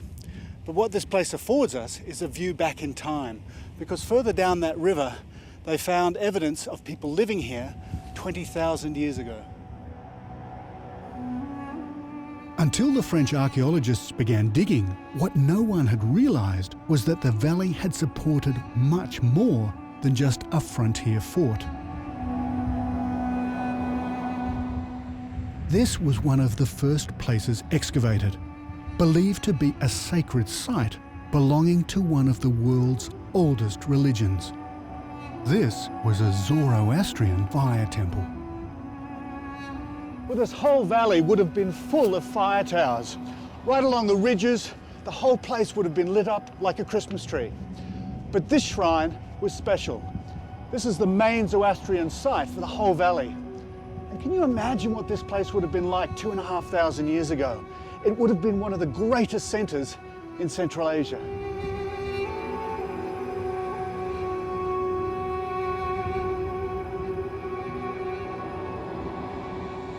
On top of this altar would have burnt the eternal flame. Zoroastrians believe that fire represents the light of their one God.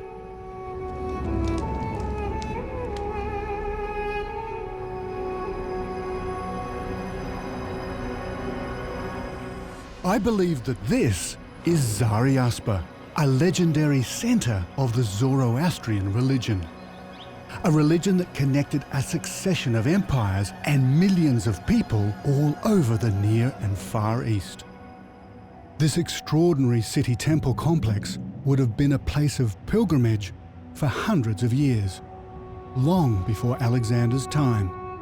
If this is Zari-Aspa, it will amount to one of the greatest discoveries in recent archaeology. And I think that there are signs in this valley of an even greater prize. Sometimes something is so large that it remains hidden in plain sight. Down beside the river is what appears to be the foundations of an enormous fortified city. Many of the Greek reports in the time of Alexander describe Zari-Aspa as a twin city. And its twin was ancient Bactra. They tell us that the two cities lay at the foot of the Parapamesus Mountains, and the Bactra River flowed past their walls. This place matches those accounts perfectly. I believe the cities the Greeks were describing are both right here. Not only is Zari-Aspa in this valley, but also ancient Bactra.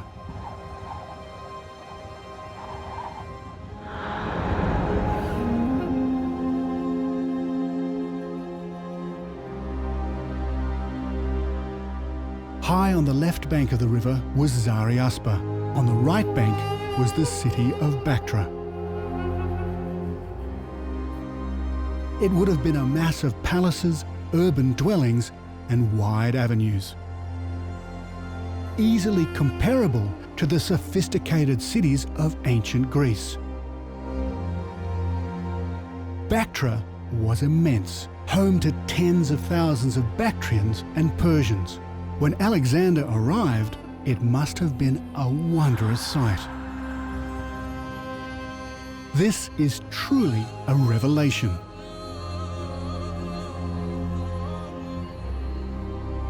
For more than 2,000 years, one of the Earth's greatest cities lay undetected and undisturbed in this sacred river valley.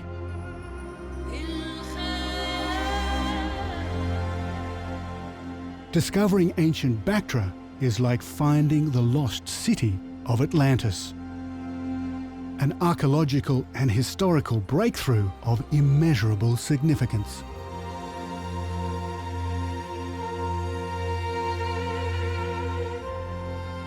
Here lies the extraordinary capital of the Oxus civilization, the mother of all cities.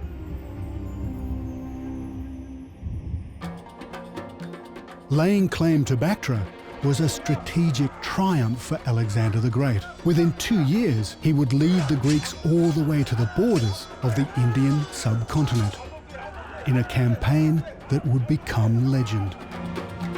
Surrounded by a series of fortress towns like Emesh-Tepe, Bactria's imposing defence system was a sign of its wealth and importance long before the arrival of Alexander.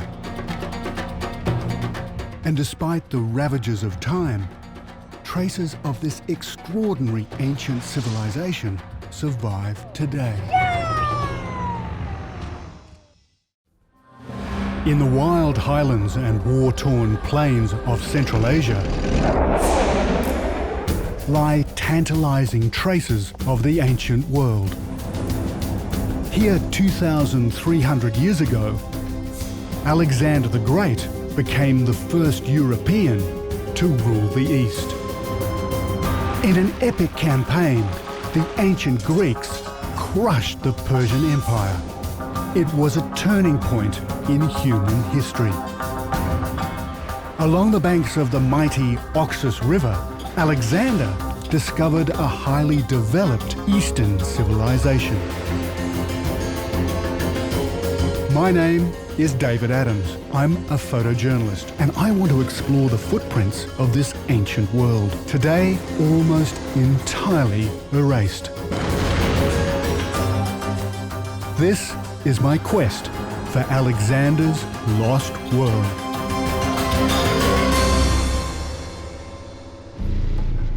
On his extraordinary 3-year-long Central Asian campaign, Alexander's army scaled the mountain passes of the Hindu Kush and crossed the mighty River Oxus. Pushing the frontiers of his new empire deep into Persian territory. In Bactria and Sogdia, Alexander found highly advanced cities and religious centres. Defended by a host of volatile local tribes that vastly outnumbered the invading Greeks. For 2 years, Alexander fought a series of running battles. Almost 120,000 people died. Now for me, how could he have possibly built any cities while he was fighting these guys? As he travelled, Alexander is said to have built a great network of Greek cities. But is this the real story? I'm going in search of the ancient culture he conquered and the lost city that bears his name, Alexandria on the Oxus.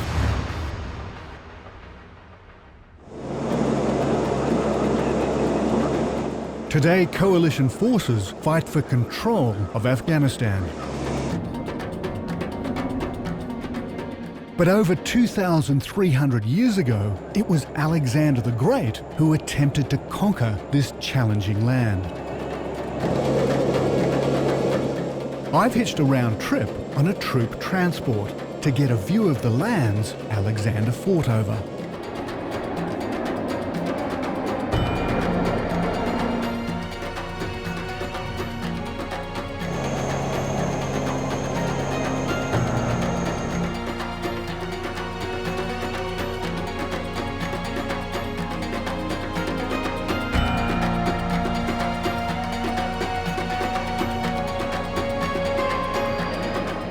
By the time Alexander arrived here in 329 BC, he and his army had experienced more than 5 years of war.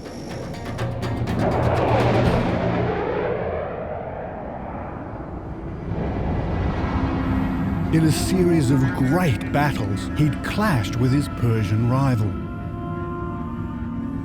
Fighting his way 4,000 kilometers across the earth, from Greece in the west to the borders of India in the east. Now emperor of half the known world, he'd achieved more than any conqueror before him. Alexander's army defeated the forces of his mortal enemy, Darius III, but victory wasn't sweet. Before he could capture the Persian king and force him to surrender the throne, Darius was murdered.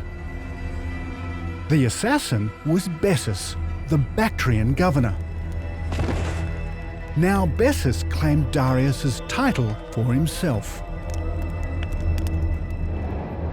Relentlessly, Alexander pursued the usurper, right into the heart of the ancient land of Bactria, modern-day Afghanistan, Gregor! a place that is still a war zone today. Well, this is ISAF headquarters for all of northern Afghanistan. And here there are 16 nations here to provide security for reconstruction and development here. But what's incredible is that their experience is actually similar to Alexander the Great.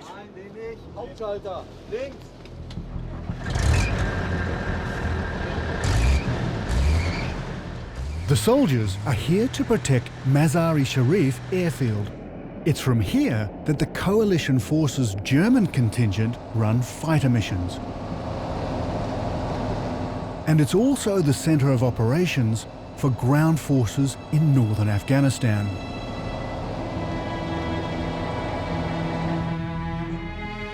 We head out of the base into the blue box, the immediate patrol area around the airfield. Roughly 400 square kilometres.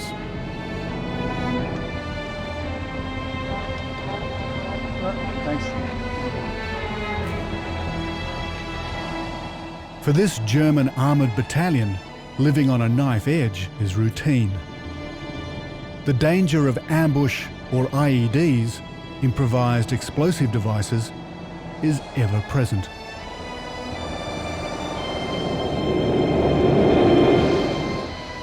The patrols constantly vary their routes, but they monitor a set area and will use this road again.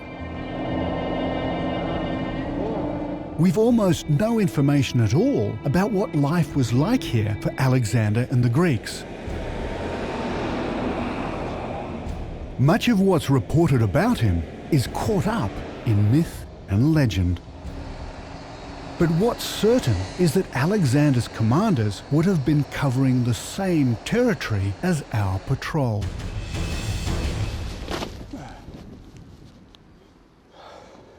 So these guys are just setting a cordon around this area, make sure that there's no threat, and then I'll stay here for a few minutes and to see if everything's okay. We're about 3 or 4 Ks up into the mountains away from the base, not quite to the extent of the blue box that they call it, their patrol area, but we're definitely in country that could be a problem.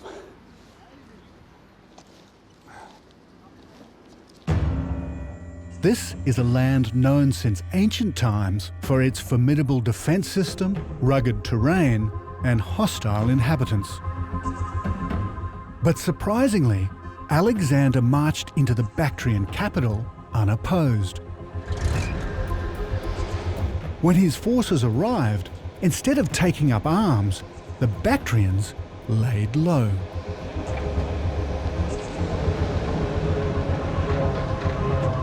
Alexander was not conducting an out-and-out war. He was on a manhunt. His enemy Bessus had now fled across the Oxus River. Like these German soldiers, the first thing that Alexander would have done is secure the passes and the outer checkpoints.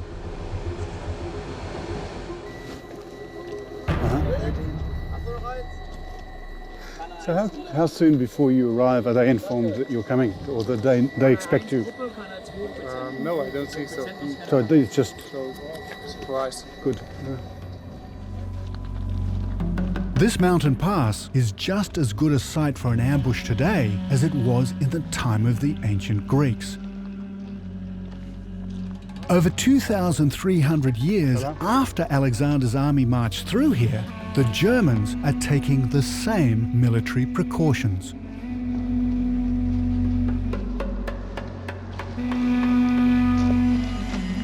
Instead of a German and an Afghan soldier, this would have been an ancient Greek or Macedonian commander checking with a Bactrian officer. Salam alaikum.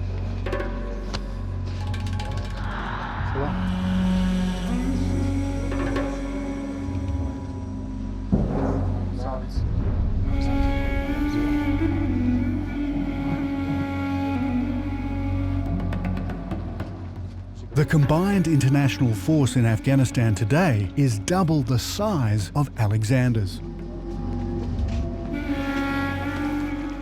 His 55,000-strong army was outnumbered by the Bactrians. Yet remarkably, during the first 6 months of occupation, Alexander seized control of Bactrian defences and cities relatively peacefully. The renegade Bessus was betrayed by his own people and delivered to Alexander. He ordered that Bessus be tortured and killed. Now Alexander needed to make the mark of his authority in his new Eastern Empire. He is said to have founded a series of great Alexandrian cities in Central Asia. But today, we know that more than half of these settlements were already established when Alexander arrived. He simply conquered and renamed them. Alexander left the infrastructure of the Persian Empire intact. For the Bactrians, life went on pretty much as it had under Persian rule. To explore what it would have been like for Alexander to rule here, I've come to the city centre of Mazar-i-Sharif, a place where old customs die hard. And there's one ancient celebration that's still a spectacle today. Navroz is the local New Year festival. As the newly self-appointed Emperor of Greater Persia, Alexander and his generals would almost certainly have presided over this, the most important event in the ancient calendar. This is a ceremony known as the Janda Borlaw, the banner raising.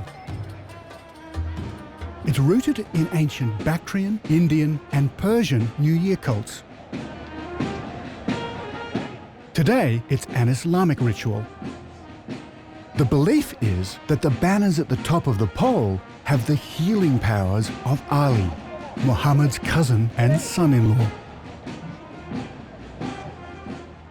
When Alexander was here, over 2 millennia ago, kings of all the nations of the Persian Empire brought gifts to honour their emperor. Today, instead of Alexander, it's the local governor. Only leading dignitaries gain entry to the inner sanctum. Everyone else has to find whatever vantage point they can.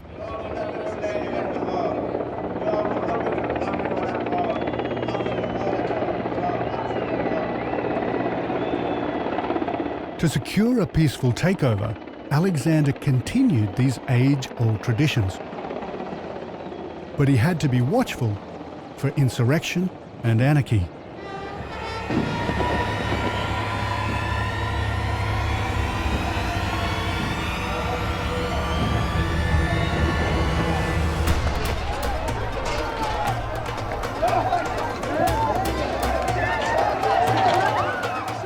Locals believe that if you grab a piece of material, you'll gain some of its power. It's said that the first to touch it will be cured of wounds and disease, even blindness.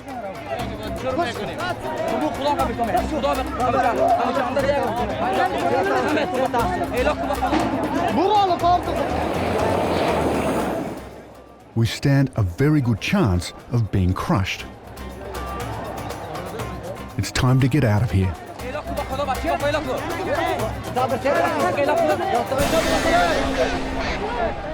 We are at the gate. Alexander stood no chance of maintaining control through force alone. The Bactrians had a highly organised infantry, and their cavalry totalled some 30,000 horsemen, a huge force quite capable of matching Alexander's meagre 6,000 mounted soldiers. And the power of the Bactrian horse can still be seen on the plains of Afghanistan to this day. Meet Halem. Monday to Friday, he's a taxi driver. But on weekends, for a few months of the year, he's a combatant in a traditional horseback tournament called Bushkazi. The wood slats are to prevent his fibula and tibia being snapped. The padded coat is to absorb the blows of the whip.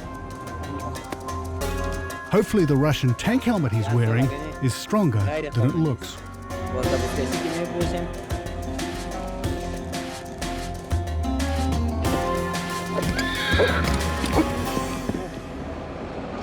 The Bushkazi matches held during Navroz are the most prestigious of the year. This is the greatest game of all. So important, it's like the Afghan Super Bowl.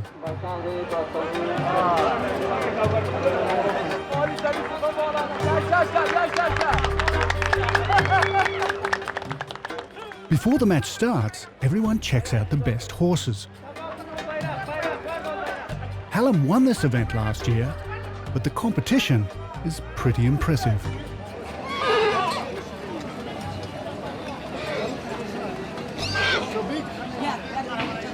Have you ever seen a horse as big as this? That neck is incredible. These are such powerful animals.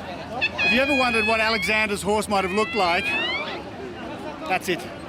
Probably black, I think, but that's about the size he would have been riding, they think. Fantastic. Today, it's the generals and the governor who preside over the game. But during his rule, Alexander would have sat here. We're told he fitted right in, adopting Persian dress and protocol. A brilliant horseman himself, Alexander may even have joined in games of strength and skill like Bushkazi.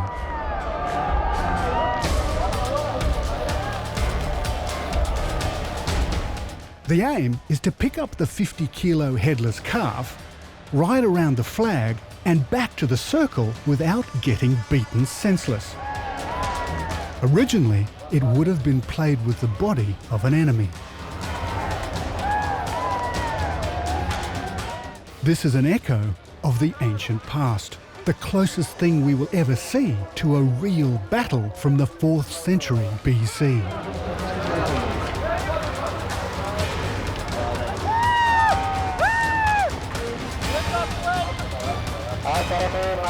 In conflict, the big Bactrian horses were used like battering rams to plough through the enemy. It would have been a ferocious slaughter.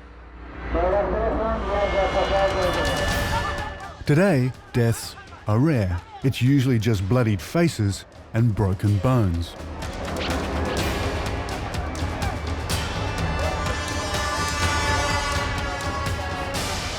Halem has been right in the thick of it. He's had a fall and he's pretty dazed. This year, it looks like a new champion will be crowned. To the victors go the spoils. In this case, TVs and electrical appliances.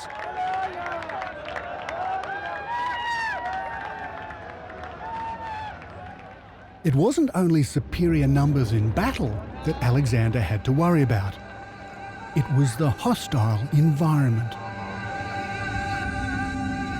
Leaving a small force to garrison Bactria in the spring of 329 BC, Alexander and the bulk of his army prepared to move on.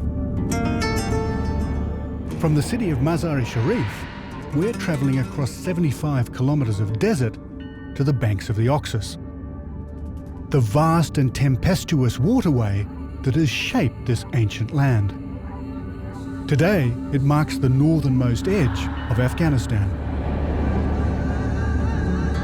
Alexander had to cross the river to penetrate north into the ancient region of Sogdia, modern Uzbekistan and Tajikistan, to secure the borders of his new empire against attack by nomadic tribes. Alexander's biographers tell us that his army, crossing the desert without food or water, lost more men than in any battle. Sandstorms out here are legendary, and simply finding the crossing without good guides may have made the difference between life and death.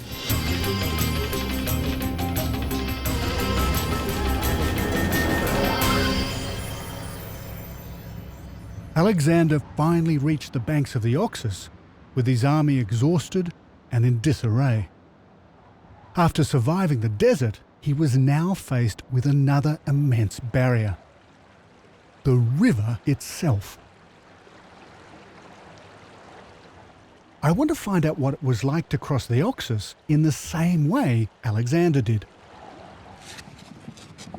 So we've picked a spot where the river's not too wide, and my new friend Osman has been preparing materials for us to build a raft. It was about March, they think, and he had about 3/4 of a mile to cross with all his troops and their equipment. It was an incredible undertaking, and actually must have scared the Macedonians and the Greeks to death, because this is a very fickle and strange river. So what we're going to do is build a traditional raft in the way it was described in the descriptions about Alexander. Now, what they did is actually use goat skin, just like this. It's pretty manky. This is actually salted. And what they did was turn them inside out, like that, and then sew them together and then stuff them with straw. Now, these are just from the local market, and they've been cut and butchered. When they saw Alexander's forces preparing to cross the river, the local tribesmen left their homes and farms and began to retreat inland. But not before they wiped out all their resources to make it harder for Alexander and his army to follow them. Well, today they're actually burning this stuff off to get new growth to come out. But in Alexander's time, they would have burned it because they didn't want him to get it. They actually burnt everything. They burnt their houses, they burnt their grain, they burnt the fields, hoping to starve them out. But Alexander's men would have been familiar with these tactics, and they were not about to starve.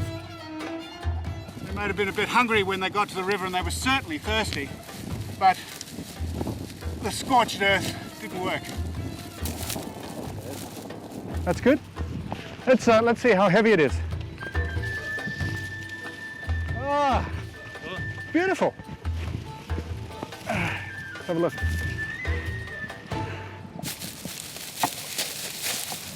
Okay, we'll see you in a little while.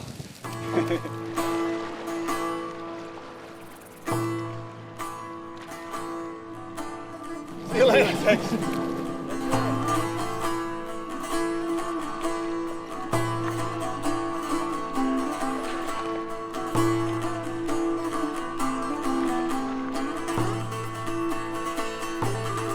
With improvised rafts like this, the huge army took 5 full days to get across.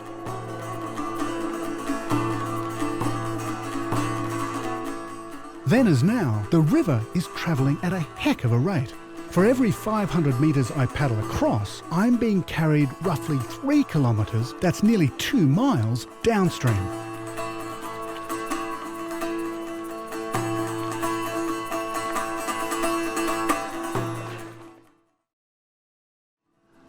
Well, this is taking longer than I thought, and of course this river is a lot faster than everybody gives it credit for. Come on. Come on. This boy. Come on.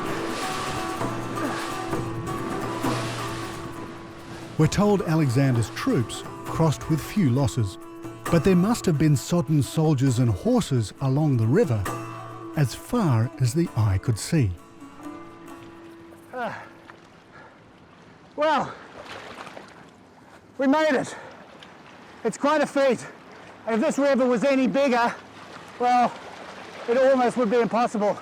So I'm sure that Alexander actually did this at a low point in the river, otherwise it would have been suicide. But this little raft is really fit for a king.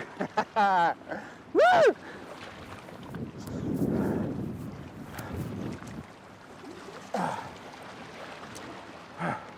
Now, the problem is, I've got to get back.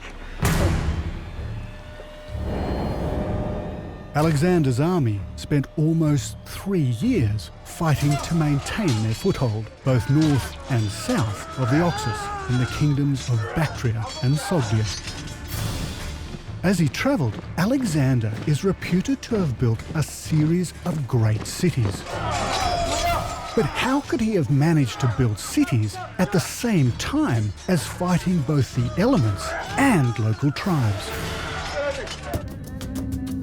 A network of great Alexandrian cities is a nice idea, but I don't think it's true. When Alexander became Emperor of the East, these lands already had their own cities.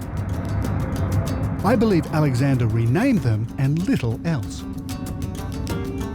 There's only one place we know for sure was built by Alexander, but historians believe all he constructed here was a simple fort.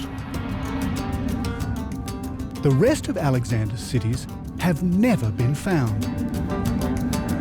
It's said that built on the banks of the river was the most alluring city of all, Alexandria on the Oxus. If I can find a trace of this ancient metropolis, it would mean there is some truth behind the legend of Alexander's cities in Central Asia. The first place I want to check out is an ancient site in Uzbekistan on the northern bank of the Oxus. It's likely to have been a place Alexander seized from the local Sogdian tribes.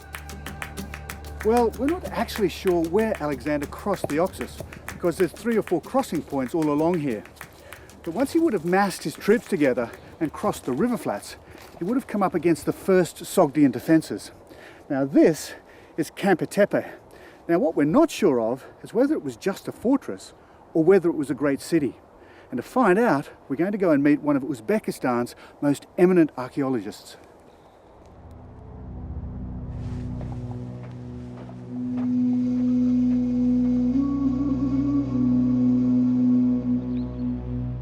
Professor Eduard Retveladze has spent the last 30 years of his life patiently scraping away thousands of years of dust from the ancient riverbank. According to the professor's theory, Alexander constructed an elaborate Greek settlement here as a mark of his authority. It's hard to tell because more than half the site has been wiped out by the river. Though there's no question that at one time this was a spectacular city. This gate, one side, another side. This arch. And then this was the citadel and the palace. Yes, Yeah. maybe. Maybe palace. Maybe palace. Okay. Place, in this place.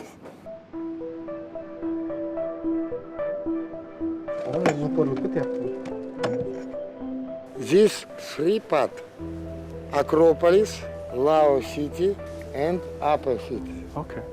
This part destroyed. This is destroyed by Amudarya. Yes. By yes. Oxus. Oxus. This Oxus destroyed. This place destroyed. Takes everything. Yes. So you think this is Alexandria on the Oxus? Alexandria Oxiana, yes. Alexander Oxus.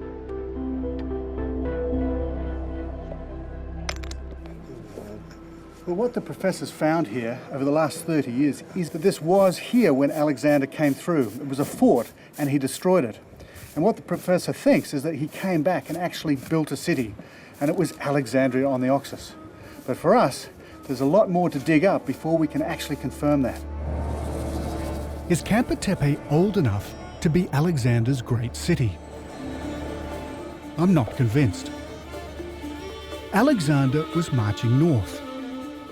His army probably spent only a few days here on the river at most.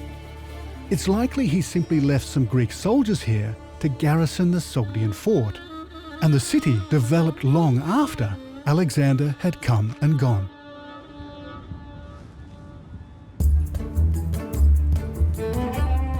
I want to explore what remains of ancient Sogdian culture today. I've got a new guide called Gazelle and a new set of wheels.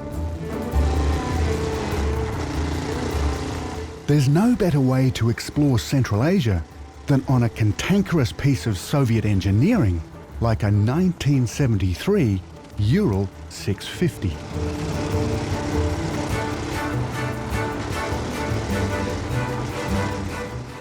But it's taken Gazelle a little time to adjust to life on the open road.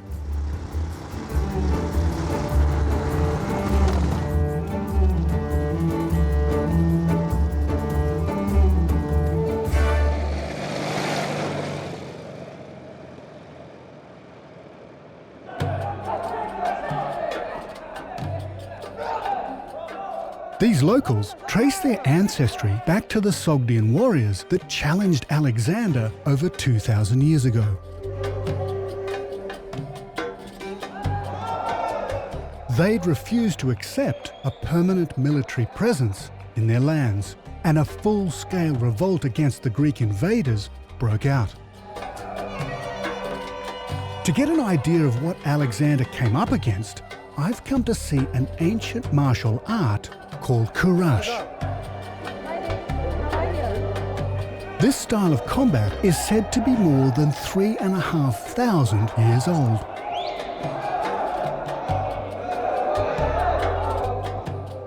Once skirmishing became close range, spears and swords would have been no use.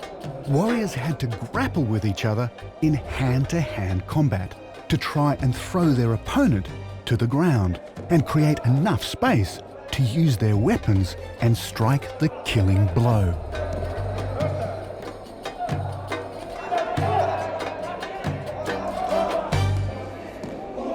These young guys have incredible skills, but can you imagine what an army of their fathers would have been like? Well, that's what Alexander came up against, and for 2 years he fought a series of running battles. Almost 120,000 people died. Now for me, how could he have possibly built any cities while he was fighting these guys? We know Alexander must have been daunted by the opposition, because in a letter to his mother he wrote, "I am in the land of lion-like and brave people, where every foot of ground is like a well of steel confronting my soldiers. You have brought only one into this world, but everyone in this land can be called an Alexander." Facing battle after battle, the image of Alexander as a great city builder seems more and more unlikely. At times, it must even have seemed that he'd met his match.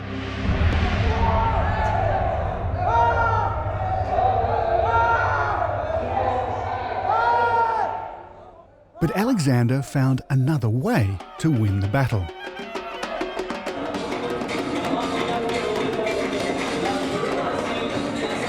And a clue lies in customs still practiced today. Some friends of Guzal's have invited us to a party to celebrate Hatna Kilish, the coming-of-age ceremony of their youngest boy. Instead of the young man, it's the dancing girl that seems to be attracting all the attention. She's part of the entertainment. But it seems only the men are being entertained. Their wives don't seem to be having quite so much fun. Beautiful dancing girls are nothing new here. It was in Sogdia that Alexander met Roxanne, a local beauty he took as his wife. His troops had suffered defeat and heavy losses, and it seemed the Sogdians would fight him till the end. Now Alexander tried a different tactic.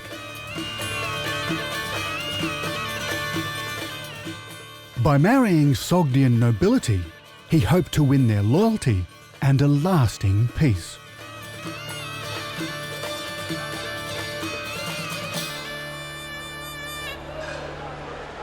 I've crossed the border into Tajikistan.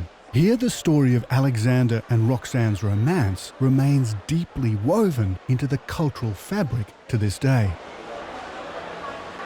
And it's easy to imagine that ancient Sogdia was once as rich and colourful as this marketplace. And if you're wondering what the Sogdians were really like, well, all you have to do is just have a look around. They're everywhere. Despite the civilizations and the different invasions, they've remained. And if you look really hard and long enough, well, you just might find Roxanne. Okay? Спасибо. I think Roxanne's story might be the key to finding Alexandria on the Oxus.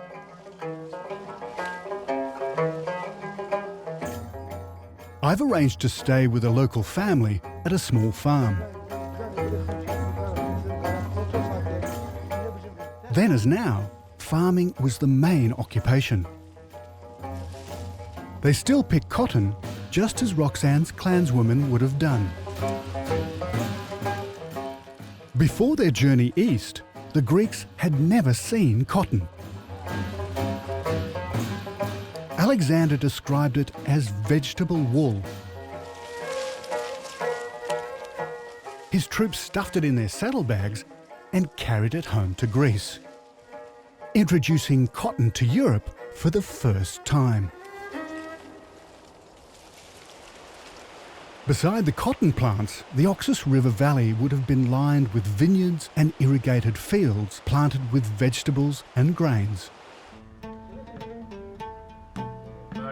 Here they still make food the traditional way, and they're intensely proud of their heritage.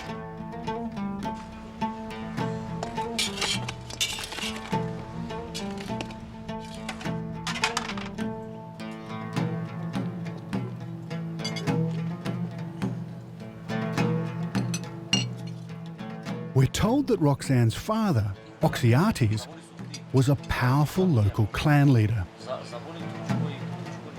When Alexander conquered Oxyates' fortress, instead of killing him, he invited Oxyates to become his negotiator and his sons to join the Greek army. Then he asked to take Roxanne as his wife. I believe Alexander's marriage was part of a carefully calculated political alliance with the unruly Sogdians.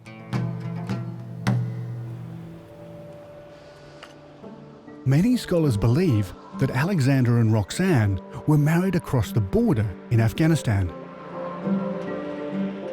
But ask any Tajik and they'll tell you that the story unfolded right here in Tajikistan at Hisor Castle.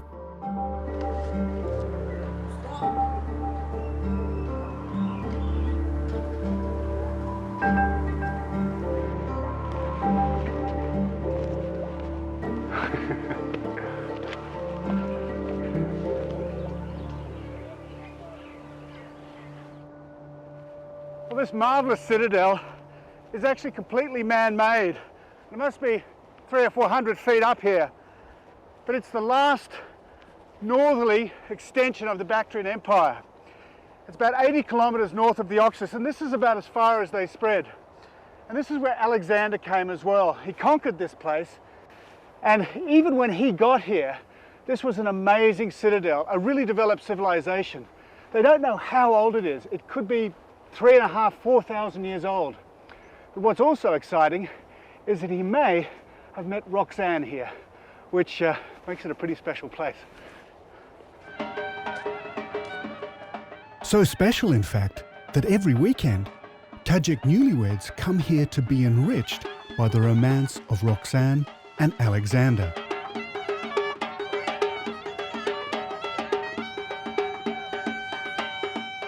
While much is made of their love affair, it's more likely that the marriage to Roxanne served Alexander's need for a symbolic union with the locals.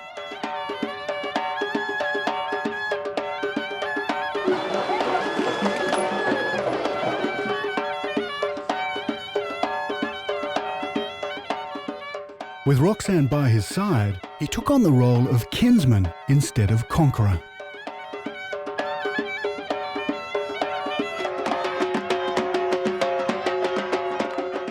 But I think Roxanne may have represented something even more valuable to Alexander than a political alliance. She was a link to their gods. And there's a hint in her name. The Greeks pronounced it Roxana, but it may originally have been Vakshana, which would mean she belonged to the Vaksu, an ancient name for the Oxus River. So by marrying Vakshana, Alexander was cleverly creating a union with local water deities. In so doing, he would have been seen to bathe in the light of immortality, an all-powerful new leader. So if this is correct, it's more than likely Alexander actually married his bride on the banks of the river. He could have chosen the site of a revered local temple to build his city, Alexandria, on the Oxus. Our search for this lost city has taken us from Mazar-i-Sharif, across the Oxus River, to the ancient fort of Kampa-Tepe. Then on through the farms of Tajikistan to Hisor Castle. Now we're heading 160 kilometres south to the banks of the Oxus to find the ruins of the most unique ancient water temple ever discovered in these lands. The route takes us right to the Tajik-Afghan border. Not a place that's open to tourists.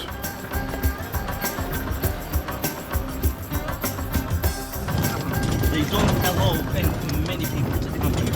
You need a special permit. Yeah.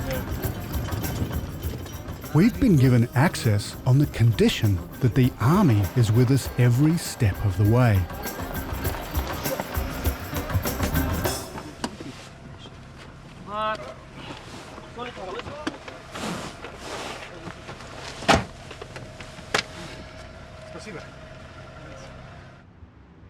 This is Takta Sungin. When Alexander married Roxanne in 327 BC, it would have been one of the most magnificent sites on the River Oxus, an established centre of pilgrimage belonging to one of the world's oldest religions. So this is what they call the temple on the Oxus. And it's a very, very difficult place to get to. As you can see, we're right on the river. And on the Tajik side, this is a very, very secure border and it's guarded all the time. Now this was only excavated about 6 or 7 years ago, first by the Japanese. Before then, it was untouched. But it's an incredibly important site because it goes back before Alexander the Great, or at least that's what they think now. So it's at least 500 BC. And what it gives us is an idea that these societies and this civilization was actually incredibly rich before the Greeks came.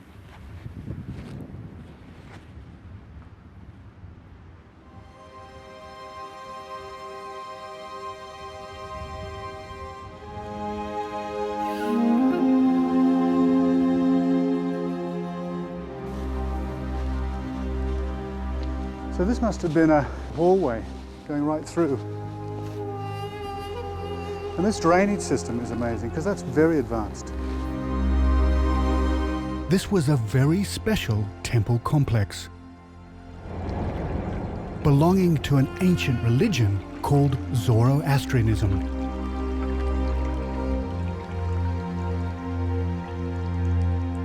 Zoroastrians worshipped a universal creator. And for them, fire and water were agents of ritual purity.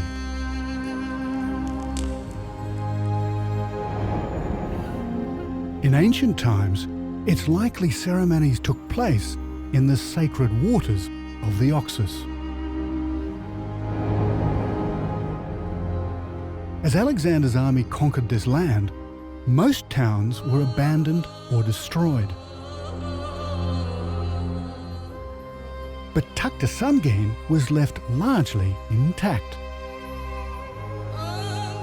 Why would Alexander have spared it? Perhaps because it was dedicated to the same sacred river as his bride-to-be, Vakshana. It may even have been the auspicious setting for his imperial wedding. So could this be Alexandria on the Oxus? It was a thriving riverside settlement, and some of the artefacts discovered here are Greek in origin. Tuktesungeen appears to have been used by locals and Greeks long after Alexander's conquest.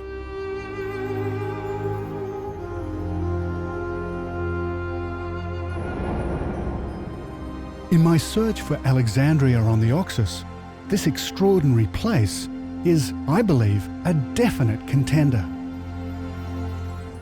But if this is Alexander's lost city, then yet another piece of his legend will crumble away.